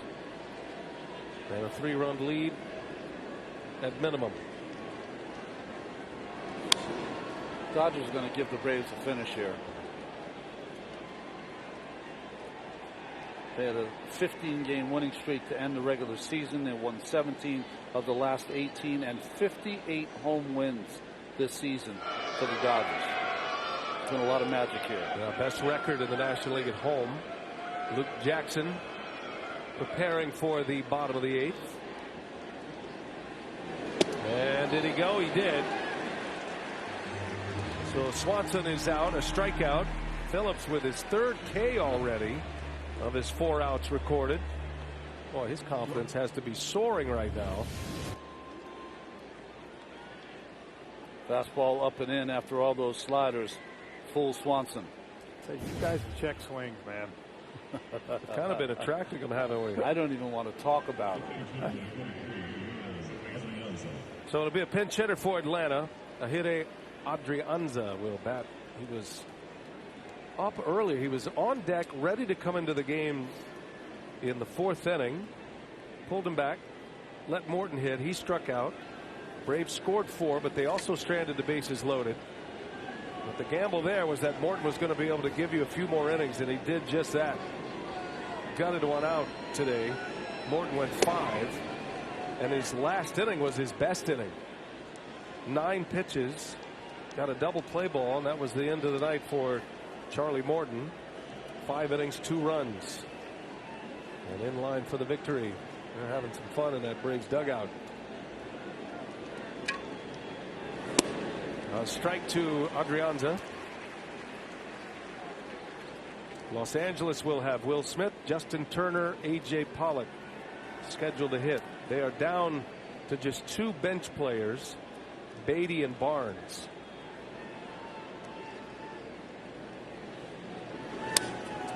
Ground ball over to first. Bellinger a race to the bag. And there is out number 2 for Phillips. Hey, a reminder, you can win on the road with T-Mobile, the leader in 5G coverage. Enter to win your very own RV and tickets to every MLB stadium next season by texting road trip to 595959. Well, we talked coming into this about the opportunities the Dodgers were giving themselves. 2 for 18 runners in scoring position. The last 5 innings now, they haven't had a single runner in scoring position. And I think that's more than anything for them looking ahead to the 8th, 9th. They got to get a couple guys on to even give themselves a chance in a 5-2 ball game. Only 2 hits for Dave Roberts' team since the 2nd. With all that traffic in the 1st inning, 8 batters came to the plate. And Ronnie, you mentioned it in that inning when Charlie Morton is able to get out of the 1st and he is struggling. He's in his 33rd, 34th pitch of the inning. But able to strand the bases loaded after 2 had scored and 4 walks. Kept him right there. It was a victory for Morton and the Braves that he only gave up 2 in the 1st. Maybe a batter or maybe 2 batters away because he would have the pitcher next of being taken out. But a Chris Taylor base hit makes it 4-0 at that point too, and it starts to kind of snowball on you. It's amazing how the game changes so fast. And if the Dodgers come back to win this game and Phillips is able to get through 2 innings, there will be a lot of praise for this pitcher who has been through the baseball ringer. 3-0. Lost him on 4 pitches.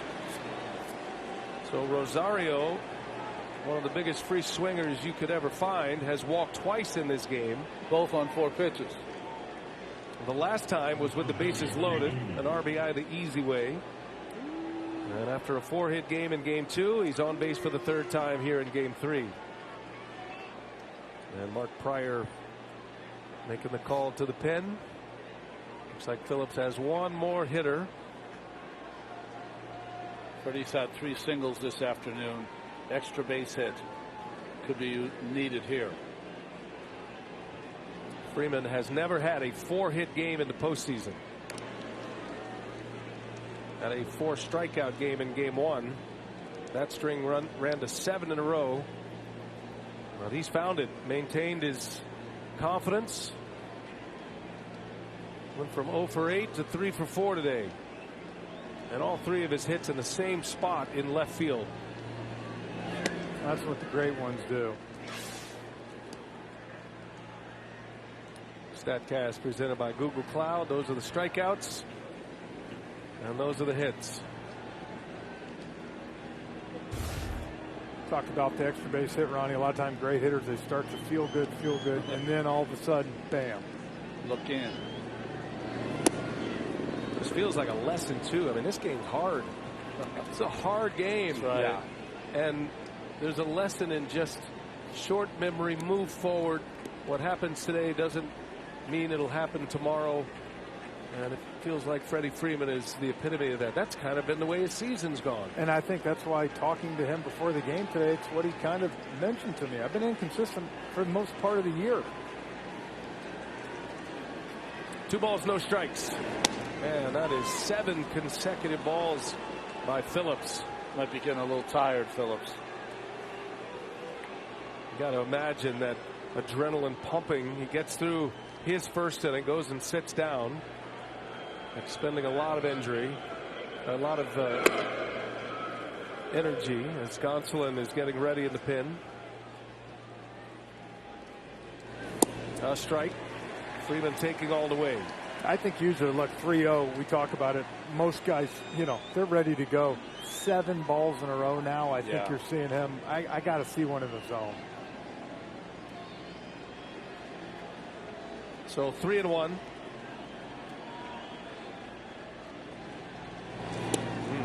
Missed with it. Back-to-back walks. And now the Braves going for the kill here in the 8th. Dave Roberts has no choice. Phillips gave him all he had. He gave him 5 outs, but just ran out of gas. And now the Braves with 2 on. And Ozzie Albies coming up. And another pitching change for Dave Roberts. Phillips will exit. Got to give him a lot of credit. Kept him right there. So Gonsolin is coming out. Pitching change. We'll set him up when we continue.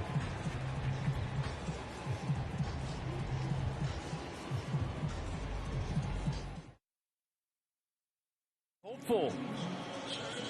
5-2. The Braves lead the Dodgers here in game 3. The Braves have a 2-0 series lead in this NLCS. Tony Gonsolin out of the Los Angeles bullpen. Ronnie, the 7th reliever of the day for Dave Roberts. Well, Gonsolin pitched in game 1. Faced Albies, was his first hitter. Got him to fly out and then gave up a home run to Austin Riley. It'll be Albies off the left side. The switch hitter. He has a hit today, 1 out of 4. And the Braves 4 for 10 with runners in scoring position today. Had that 4-run 4th. Added 1 in the 5th. 2 Dodgers runs came 1 swing of the bat. Corey Seager in the 1st inning. Gonsolin delivers and a foul ball into the net. Dodgers in game 2 scored 4 runs, but just 4 hits. 2 runs on 4 hits here today.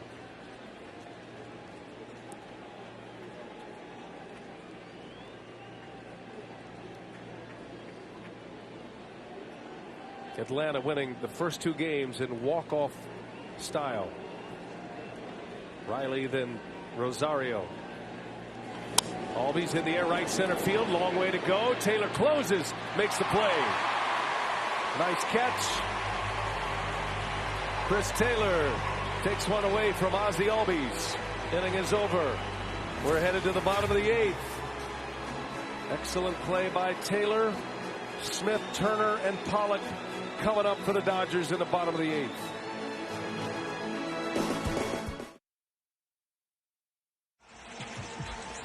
It's a new day and a new way in the new season of The Last OG. Tracy Morgan stars as an ex-con using his old school wisdom in new school Brooklyn. This season he's channeling up all of his style and street smarts. It's The Last OG. The hit series returns. Luke Jackson on the mound for Atlanta. 8th inning. 5-2 Braves. Will Smith takes strike 1. 7th appearance in the postseason. He's appeared in every single game, just like his predecessor, Tyler Matzek. Smith 1 for 3, Turner 0 for 3, and Pollock 1 for 6 off Jackson. If anybody gets on, it'll be Bellinger, and there is a base hit just inside the line. Smith taking about 2. He'll stop around first. Peterson got to it quickly, and it's a leadoff single for Will Smith. And the Dodgers have a man on here in the 8th. What a postseason this kid has had. Took a nasty breaking ball, and on the second breaking ball, drives it to right field. Well, look, right here, you break it down. You talk about the humble approach right here. He's just trying to hit a single the other way, get something going, not the big swings that I feel like we've seen from some of these Dodgers hitters over the last 3-4 innings. They need some base runners. Yeah. Will Smith with 2 hits today, 2 out of 4. 4 hits in the series. Now Justin Turner. It's a 3-run Braves lead. Tying run on deck for LA. A strike from Jackson. Jackson, one of the best at inducing ground ball double plays with that big slider of his.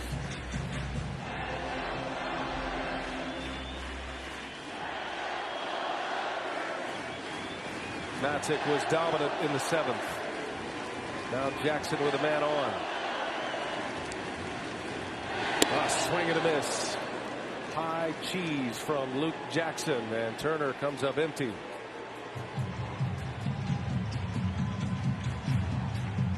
Brusdar Graterol warming up in the Dodger bullpen.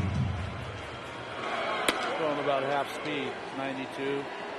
Exactly. 0-2 the count. Dodgers have their first leadoff man on since Mookie Betts led off this game offensively for LA with a walk. Seager then hit a 2-run homer, and that's been the scoring for the Dodgers today. That's Smith singled, the 5th Dodger hit. Braves have a shift on. 3 infielders on the left. Jackson trying to get a ground ball in the dirt, and man, what a play by d'Arnaud. I mean, he took that one right in the bicep. Ended up, I think, in his jersey. This is a terrific play, keeping a double play intact here. Gets the glove over, gets it, it's in the armpit. Jackson d'Arnaud offensively, not much of series, but defensively, he has been amazing for the Braves. Good call. Pitchers love throwing to him as well. 1-2.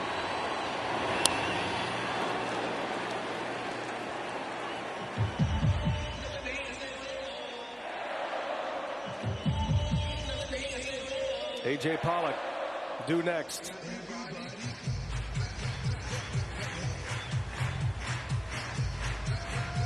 One thing about when you're watching relievers who have fantastic breaking pitches, and Jackson has one, it's really hard to throw a half a dozen in a row. At some point, you got to air one out, even out of the strike zone, to just give Turner a different look. Check on the runner at first. And that's where I think guys are so scared, like you said, sometimes boy, but my slider's my best pitch. How do I get beat on the fastball? But like you said, why is the slider so good? Because you have 97, and guys have to think about that too. 1 ball, 2 strikes on Justin Turner. Smith at first. Turner chased one, fouls it away. There's the look. Remember when he came in Game 2, he hit Justin Turner. Turner did not start Game 2, the neck injury. Had that pinch hit appearance. He was not going to play in the field, so that was his only moment on the field, and was drilled by a pitch in the elbow. Right on that padding. 1-2 the count. In the dirt. Darno gets down to block it again. 2-2 now on Justin Turner.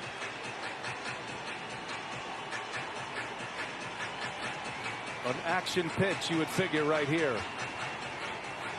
2-2 the count. Another base runner, and the Dodgers will bring the tying run to the plate.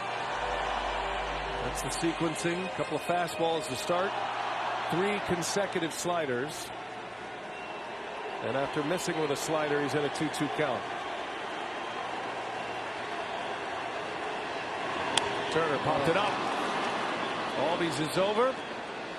This will be routine for the Braves second baseman. There is out number 1 of the 8th inning. He had a pitch to hit. He got a great pitch to hit in the open today, guys. I talked about the 2 Turners. Trey Turner, Justin Turner, 10 for 63.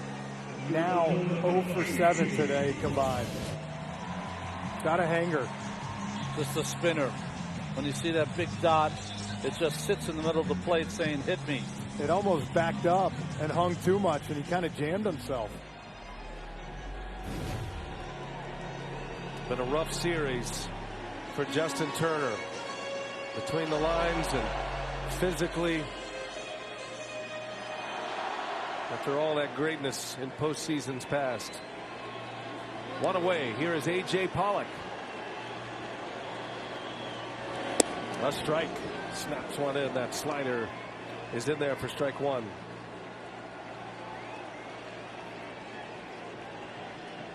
Pollock also hampered by a hamstring injury. Find a way on the base. Get Bellinger up. He's got the magic this postseason. Yeah, Bellinger and Taylor, and they are scheduled next. Don't get picked off. Woo.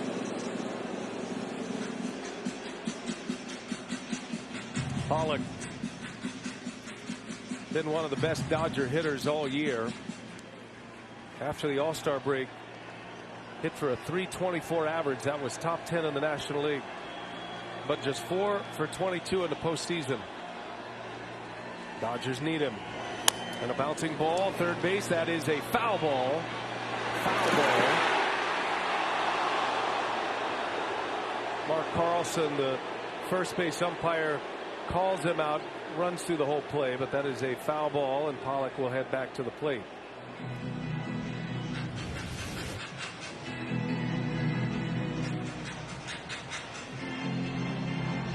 Good call, just left to the bag.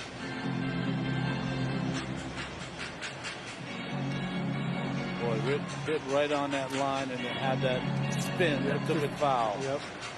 Double clutch by Austin Riley, but he had such a great arm.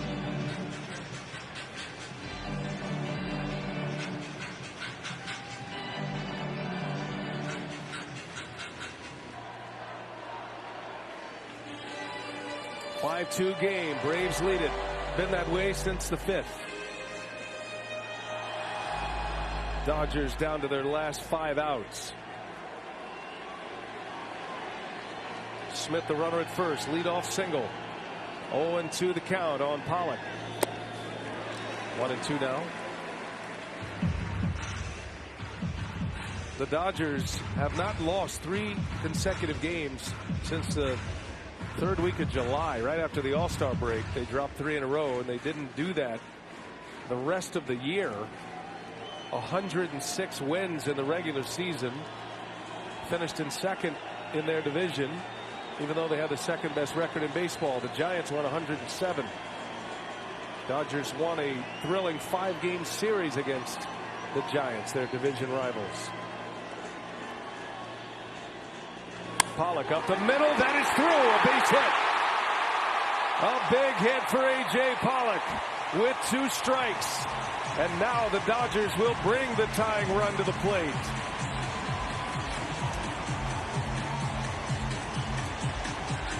Well, this game has not been a piece of art for the Dodgers so far.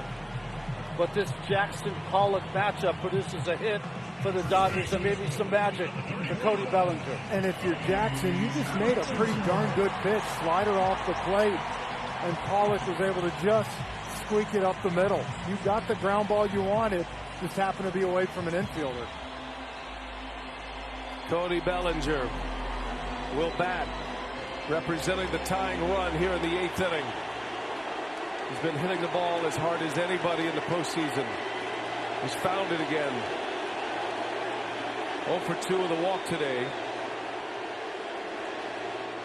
Remember his huge hit against the Giants to produce the run to bring him here to the League Championship Series was a breaking ball from Camilo Doval. Jackson's best pitch is that same breaking ball.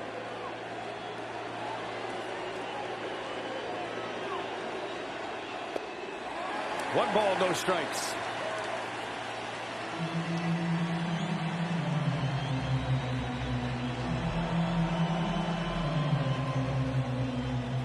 Two at-bats, 1 hit, but he's walked 3 times as well. Jackson in the hot seat right now. 2 on. Smith, the lead runner. Pollock at first. 1 swing of the bat ties this game. 1 away, bottom of the 8th. Bellinger, he took a swing. A big swing to try to tie this game, and he comes up empty. Slider from Jackson. Oh. Listen, you want to hit a home run here, of course you do. But a base hit, a double, you score 2. All the pressure is going to be on Will Smith, the closer. Well, and not only that, Ron, if you get a base hit, you got probably the Dodgers' hottest hitter with Chris Taylor on deck. There you go. So, yes, you'd love the big moment, but like you said, look what the Braves did today. They kept the line moving. Dodgers have to do the same. 2 hits in the inning. First and second, 1 out. Ready for a 1-1 from Jackson. And a swing and a miss. Fastball. 97-mile-an-hour fastball from Jackson. And it's 1-2 now. Good choice by Jackson and d'Arnaud. We questioned against the Giants Doval, who went primarily with the breaking ball. When we've seen in the past, Bellinger sometimes is compromised by the high fastball. Bellinger against the Braves in the NLCS last year hit a key go-ahead homer in Game 7. He's at the plate representing the tying run here in the 8th inning. And he sends one high and deep. Way back right center field. We are tied. Cody Bellinger strikes again.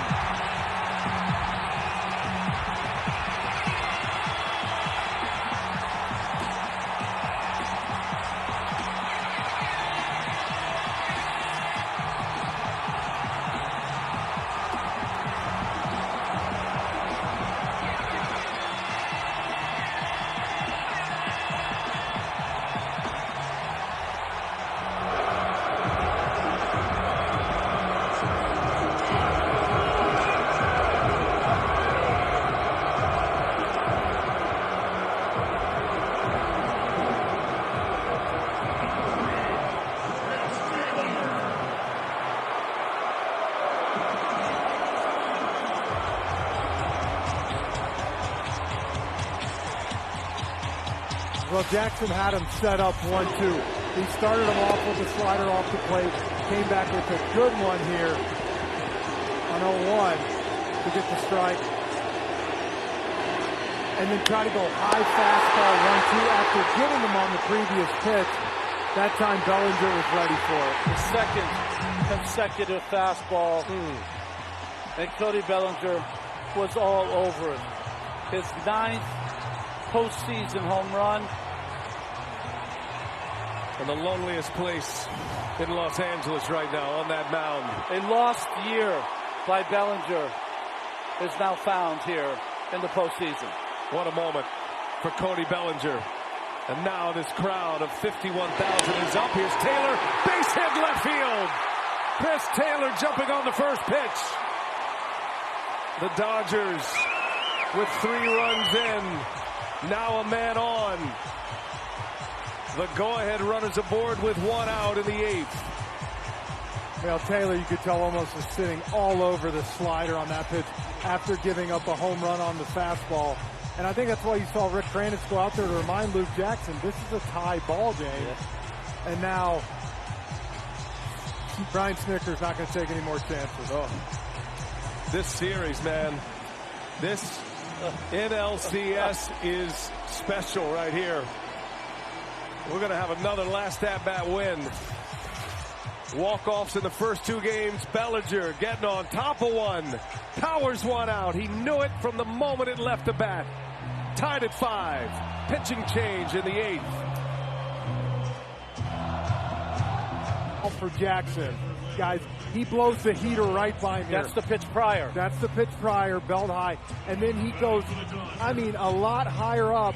And Bellinger sells out for the fastball on a pitch like that because that's not a pitch at all you see during the year hit for a home run.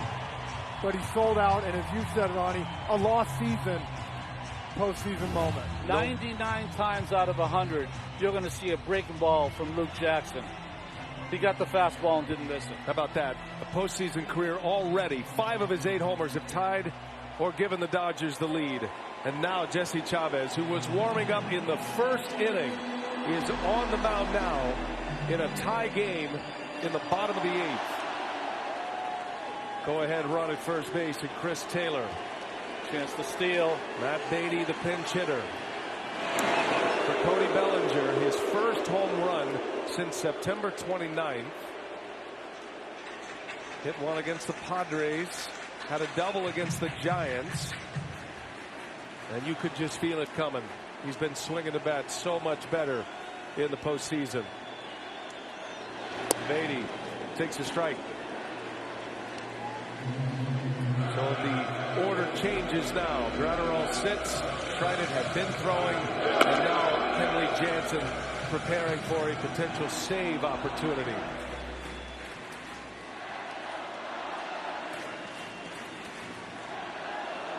No balls and a strike on Beatty and a check on Taylor at first. The veteran Chavez has got a pretty good move. He does vary his times to the plate. He does have a slide step, a little more difficult for Chris Taylor to score, to steal a base. Yeah, he made the point. Chavez was up in the first inning. Yeah. 3 hours later, he finally gets into this ball game. Trying to get the most important out of his career. And he's been up and down 5 times in the bullpen for the last 4 hours. No balls and a strike on Beatty. And that shot of Luke Jackson, Ron, is how in the world did he just hit that ball out? I think that's more wondering. That ball was above letter high. Baseball, man. Yep. No rhyme or reason. The moment that ties it. Now the Dodgers with Beatty at the plate, a swing and a foul. Beatty started this postseason starting at first base after the injury to Muncy because he closed out the regular season as one of the hottest Dodger hitters. Jesse Chavez. Last game of the regular season, Beatty had a home run. It seems like 2 years ago. Here's the 0-2. Beatty's trying to punch one to the opposite field. Almost took out his third base coach, Dino Ebel. Dino Ebel. Taylor, the runner at first. The Dodgers are 7 for 7 in stolen base attempts against Braves pitching in this series.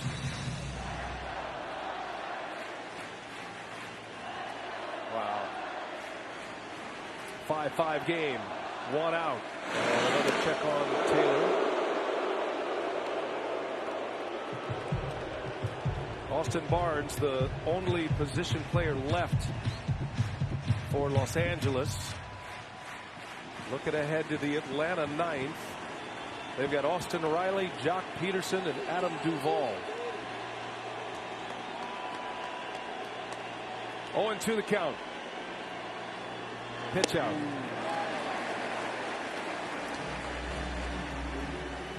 As the stolen bases have almost gone extinct, so have the pitch outs. It's like the dodo bird. Rarely see them, but it's changed in the postseason. No one doubles up on a pitch out. If there was one manager who would, it would be Snicker. See if Taylor's on the move. Shift is on. There he goes. The pitch. And it's inside. Throw to second. The tag. Safe. A stolen base for Taylor. 8 for 8 in stolen base attempts for the Dodgers against the Braves in the NLCS already.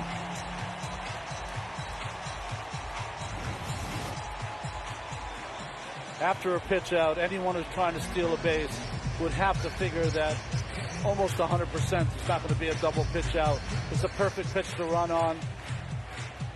T-Mobile base cam. If that throw from d'Arnaud is on the second base side of the bag, maybe they have a chance. But it wasn't. Now the go-ahead run at second base. 2-2 to count on Beatty. Bouncing ball. Albies comes in, gloves it, throws it. And out number 2, Taylor to third. Top of the order. And the Mookie chance as Mookie Betts will bat.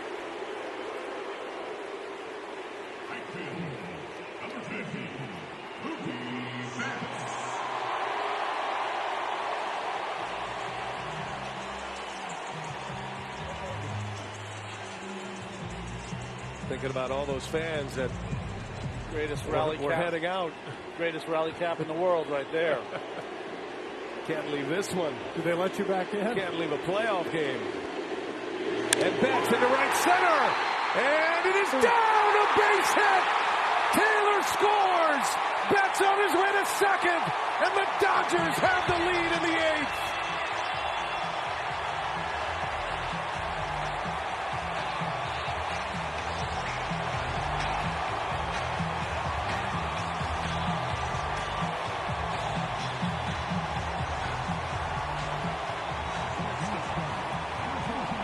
That ball was hit on such a line and came back straight to Jock Peterson that they would have had to play at the plate unless Taylor stole that base, as they're going to intentionally walk Corey Seager.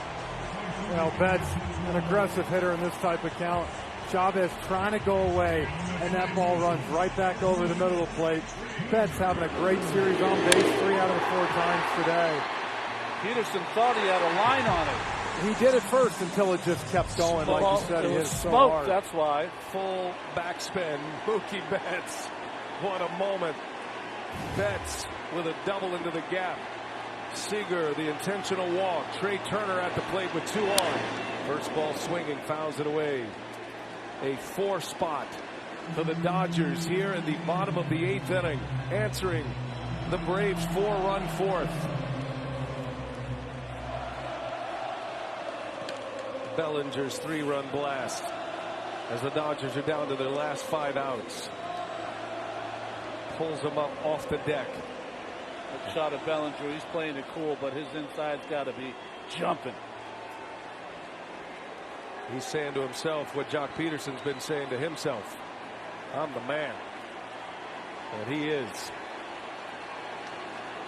2 outs. Dodgers try to add on here. You just talk about a crazy series. You just intentionally walk a guy to get to the batting champion. How many times does that happen? But I think right move at this part of the game with Trey Turner 0 for 4 today and not having a great series. And you want the righty-righty matchup. And you got to keep this at a 1-run game if you're the Braves. Turner pulls one foul. Another one almost takes out Dino Evil. Luckily, Dino only weighs about 170 pounds soaking wet. It's a hard man to hit, especially when he's facing sideways. He has been waving him home here in the 8th. Big fella's up now. Yep, only one man up at this point. The closer, Kenley Jansen. Riley, Peterson, Duvall coming up for Atlanta.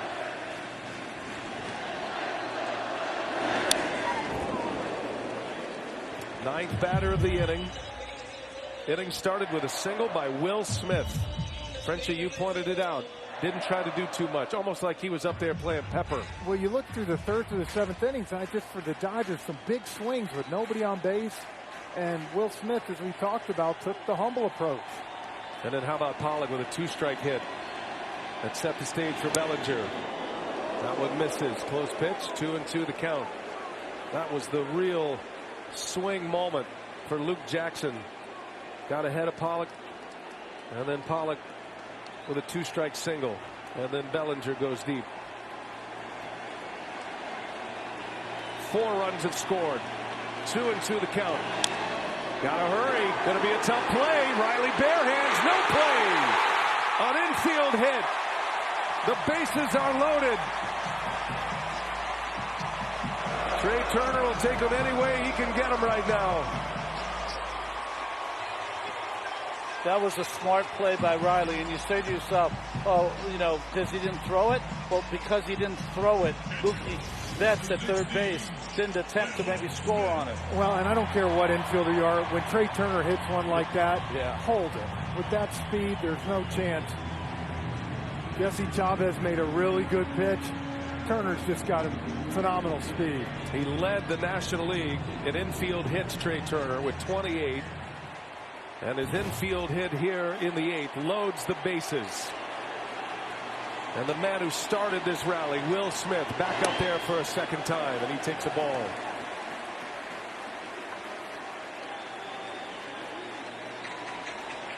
(6-5) Los Angeles.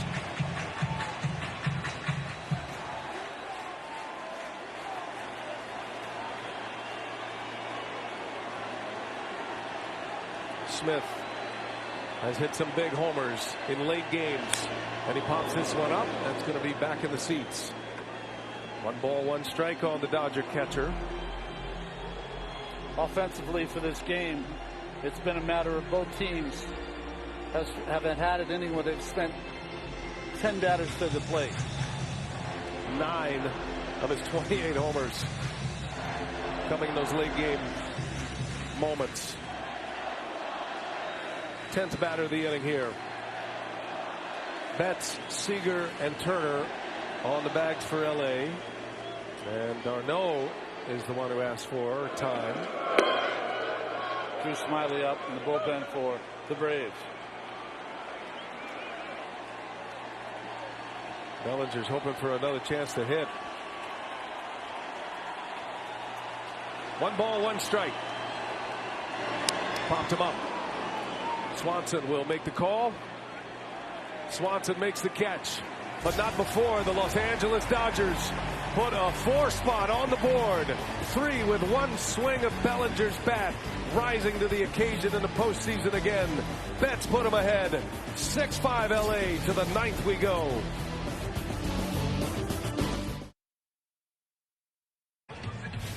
You're watching the 2021 National League Championship Series on TBS. It's presented by Loan Depot.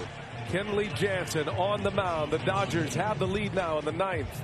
And the closer is on to face Austin Riley, Jock Peterson, and Adam Duvall. None of those 3 have a hit against Kenley Jansen in his career. You see the 38 for 43, but it was after the 3 blown saves in a row in July that he kind of rebooted his entire arsenal. And now you'll see some breaking balls. You'll see some 2-seamers to go along with that great cutter. Well, if you're the Braves, you got the 3 guys at the plate you want right now.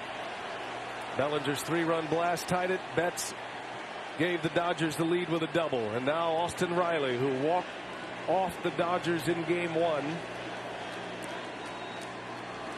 against Kenley Jansen, the pitcher he was facing that night. And the first pitch is upstairs for a ball. What a series this has been already. This is the 3rd game. And it's coming down to the last at-bat again. Jansen's last 25 games, he's given up 6 hits. It was Trinan on the mound, I beg your pardon, correction, that Riley had to walk off.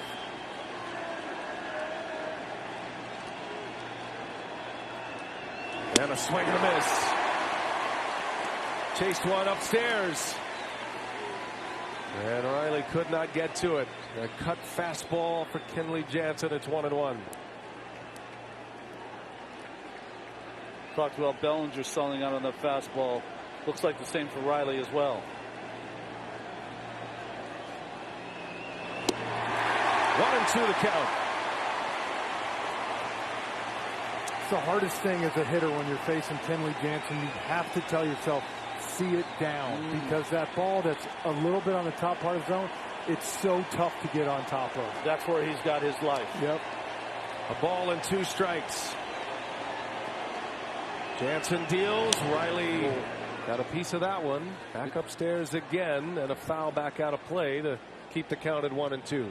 When you're trying to read hitters as a pitcher, that foul straight back tells you something. Tells you that he's on the speed of the pitch.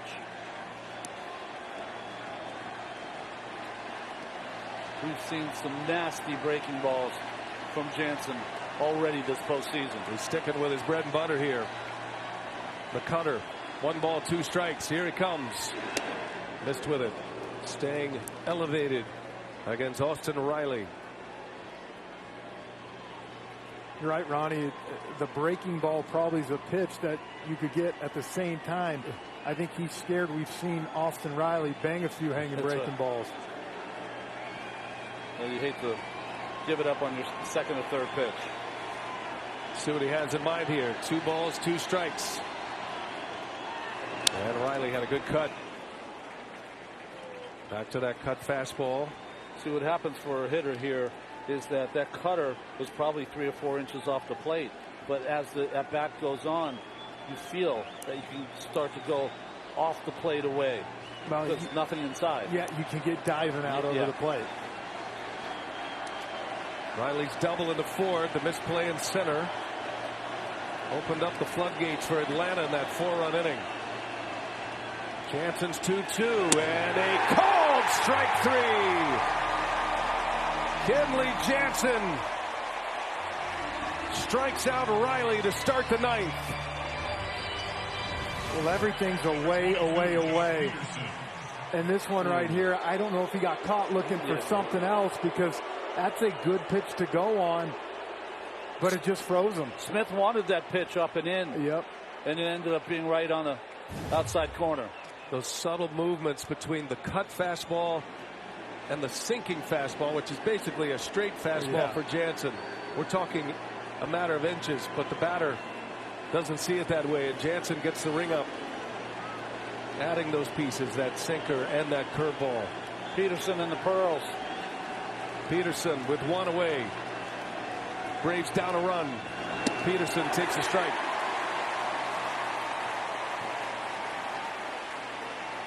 Two hits today. Had a little flare single in the 7th. Had a rocket for an RBI and a single in the 4th. He's also walked.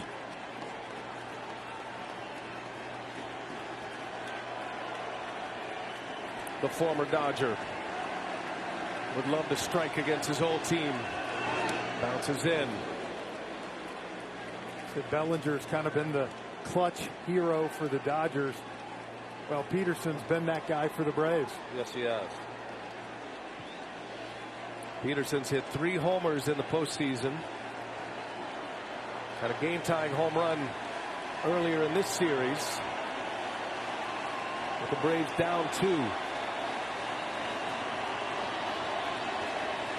1 ball, 1 strike to count.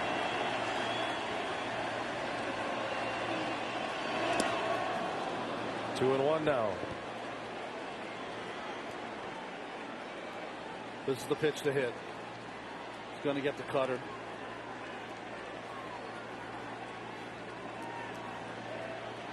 And the last thing Jansen wants to do right here is walk him with Duvall, who's on deck. 38 home runs during the season. Good call. And has had a good day today. Hits right-handers better than left-handers. Yep. 32 of the 38 against right-handers. 2 balls and a strike. Jansen delivers. Strike 2. That slider, one of the other new wrinkles that Jansen has added to his repertoire. To throw it 3 times in a row to throw it 2-1. Behind in the count to Peterson. Just buckled and legs were gone. Yeah, 2-1 in that count. There's not one hitter that's swinging at that pitch. Dodgers lead by a run. 9th inning, 1 out. 2-2. And a swing and a miss. He struck him out. Jansen, back-to-back Ks. 2 gone in the 9th. Jansen has faced 16 hitters in the postseason. 11 strikeouts. After 3 curveballs or 3 breaking balls, fastball right by him. And that's the tough pitch we talk about from Jansen. It looks great. You just can't get to it. Back on top of his game. Now facing Adam Duvall, who has been the star for the Braves. 2 hits, 2 RBIs. This series, you feel like the game's never going to end.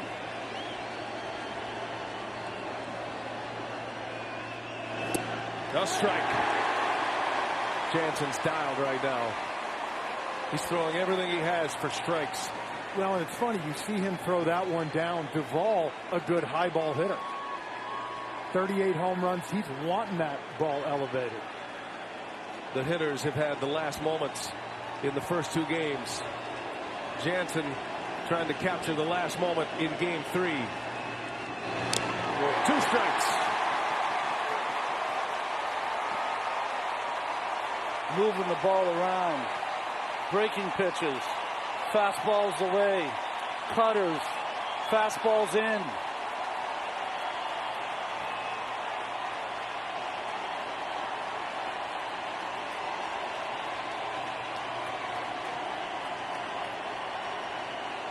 The most predictable closer in the game for many years.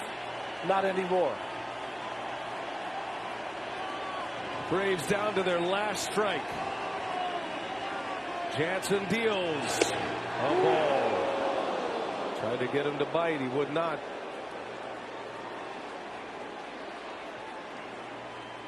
World-class matchup here.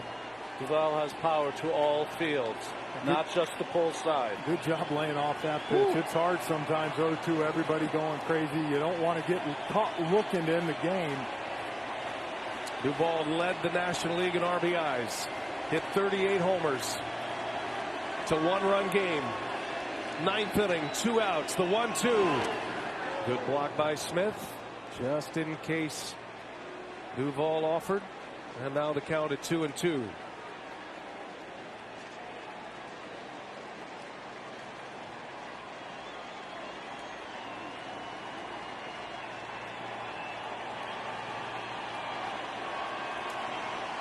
Steve Garvey. Woo.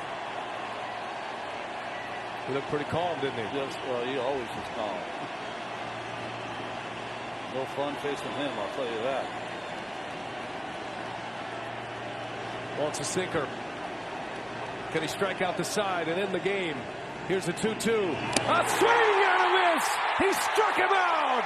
He strikes out the side, and the ball game is over. And the Dodgers come off the deck to win game 3.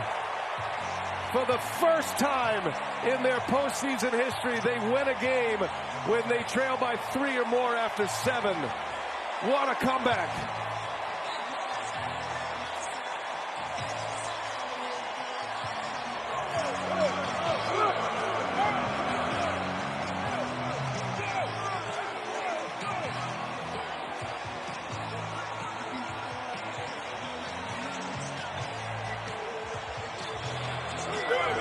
Now Jansen just comes at you with that cutter. That was a sinker on that one. Almost the same pitch he caught Austin Riley looking at. Yeah. Just that little bit, BA, that you talked about, the cutter to 2-seamer, the spin. He wasn't able to pick it up. Cody Bellinger sends the Dodgers into the league championship series. He keeps them alive here tonight. And he sent him to the World Series last year with a home run in Game 7 against Atlanta. Luke Jackson, he'll get another chance. But tonight is the Dodgers' night. A snatch 'em back a 4-run bottom of the 8th, and a 6-5 Game 3 win. It's a 2-1 series now. Atlanta leads this series. We send it down to Lauren Shahadi. Thanks, Brian. What is it about postseason Cody Bellinger? Fresh start. At least for me this year, it's a fresh start. Tough regular season, but, I felt good towards the end of the season. Just try to continue that feel all the way through. That pitch was so high. How the heck did you get there? Just, staying simple. Keep having faith in the Lord and keep having faith in myself. And, crazy things are happening. Mookie, Cody pointed when he hit that ball out. He knew it right away. Did you? I wanted to know it, but I had to see it go over first. Very first pitch you saw in the 8th. What were you trying to do? Just put a good swing. Obviously drive the run in, but I know Jesse's around the zone, so I just be ready to hit. Mookie can affect the ball game in so many ways. What impresses you most about watching him? He does everything above average. Nothing really surprises us when he does the stuff that people are surprised by. He's an unbelievable talent, and I'm glad he's here for a lot of years. A lot of years, that's for sure. You guys have won 18 of the last 19 here. What is it about home, Mookie? It's home. You got to protect your house. Got to get 2 more wins and go steal one in Atlanta. Who's buying who dinner? Mookie's buying me dinner. Mookie's buying him dinner, Brian. Got the contract. A big contract. Those are 2 league MVPs together right there. Cody Bellinger has hit 2 home runs in a little over 2 months. One on September 29th in the regular season, and a 3-run home run here tonight in Game 3 that ties the game. Betts wins the game. What a game and what a series. 6-5 Dodgers. Coming up next, the postseason show hosted by Bob Costas. It's here on TBS and it's presented by Hyundai. For Ron Darling, Jeff Francoeur, Lauren Shahadi, and the rest of our terrific crew, led in the trucks by Jeff Randolph, the Sponge, and Matt Lipp. I'm Brian Anderson saying goodbye from Dodger Stadium in L.A. You've been watching MLB on TBS, your exclusive home for the 2021 National League Championship Series. Dodgers win. Game 4 tomorrow. Let's do it again, everybody.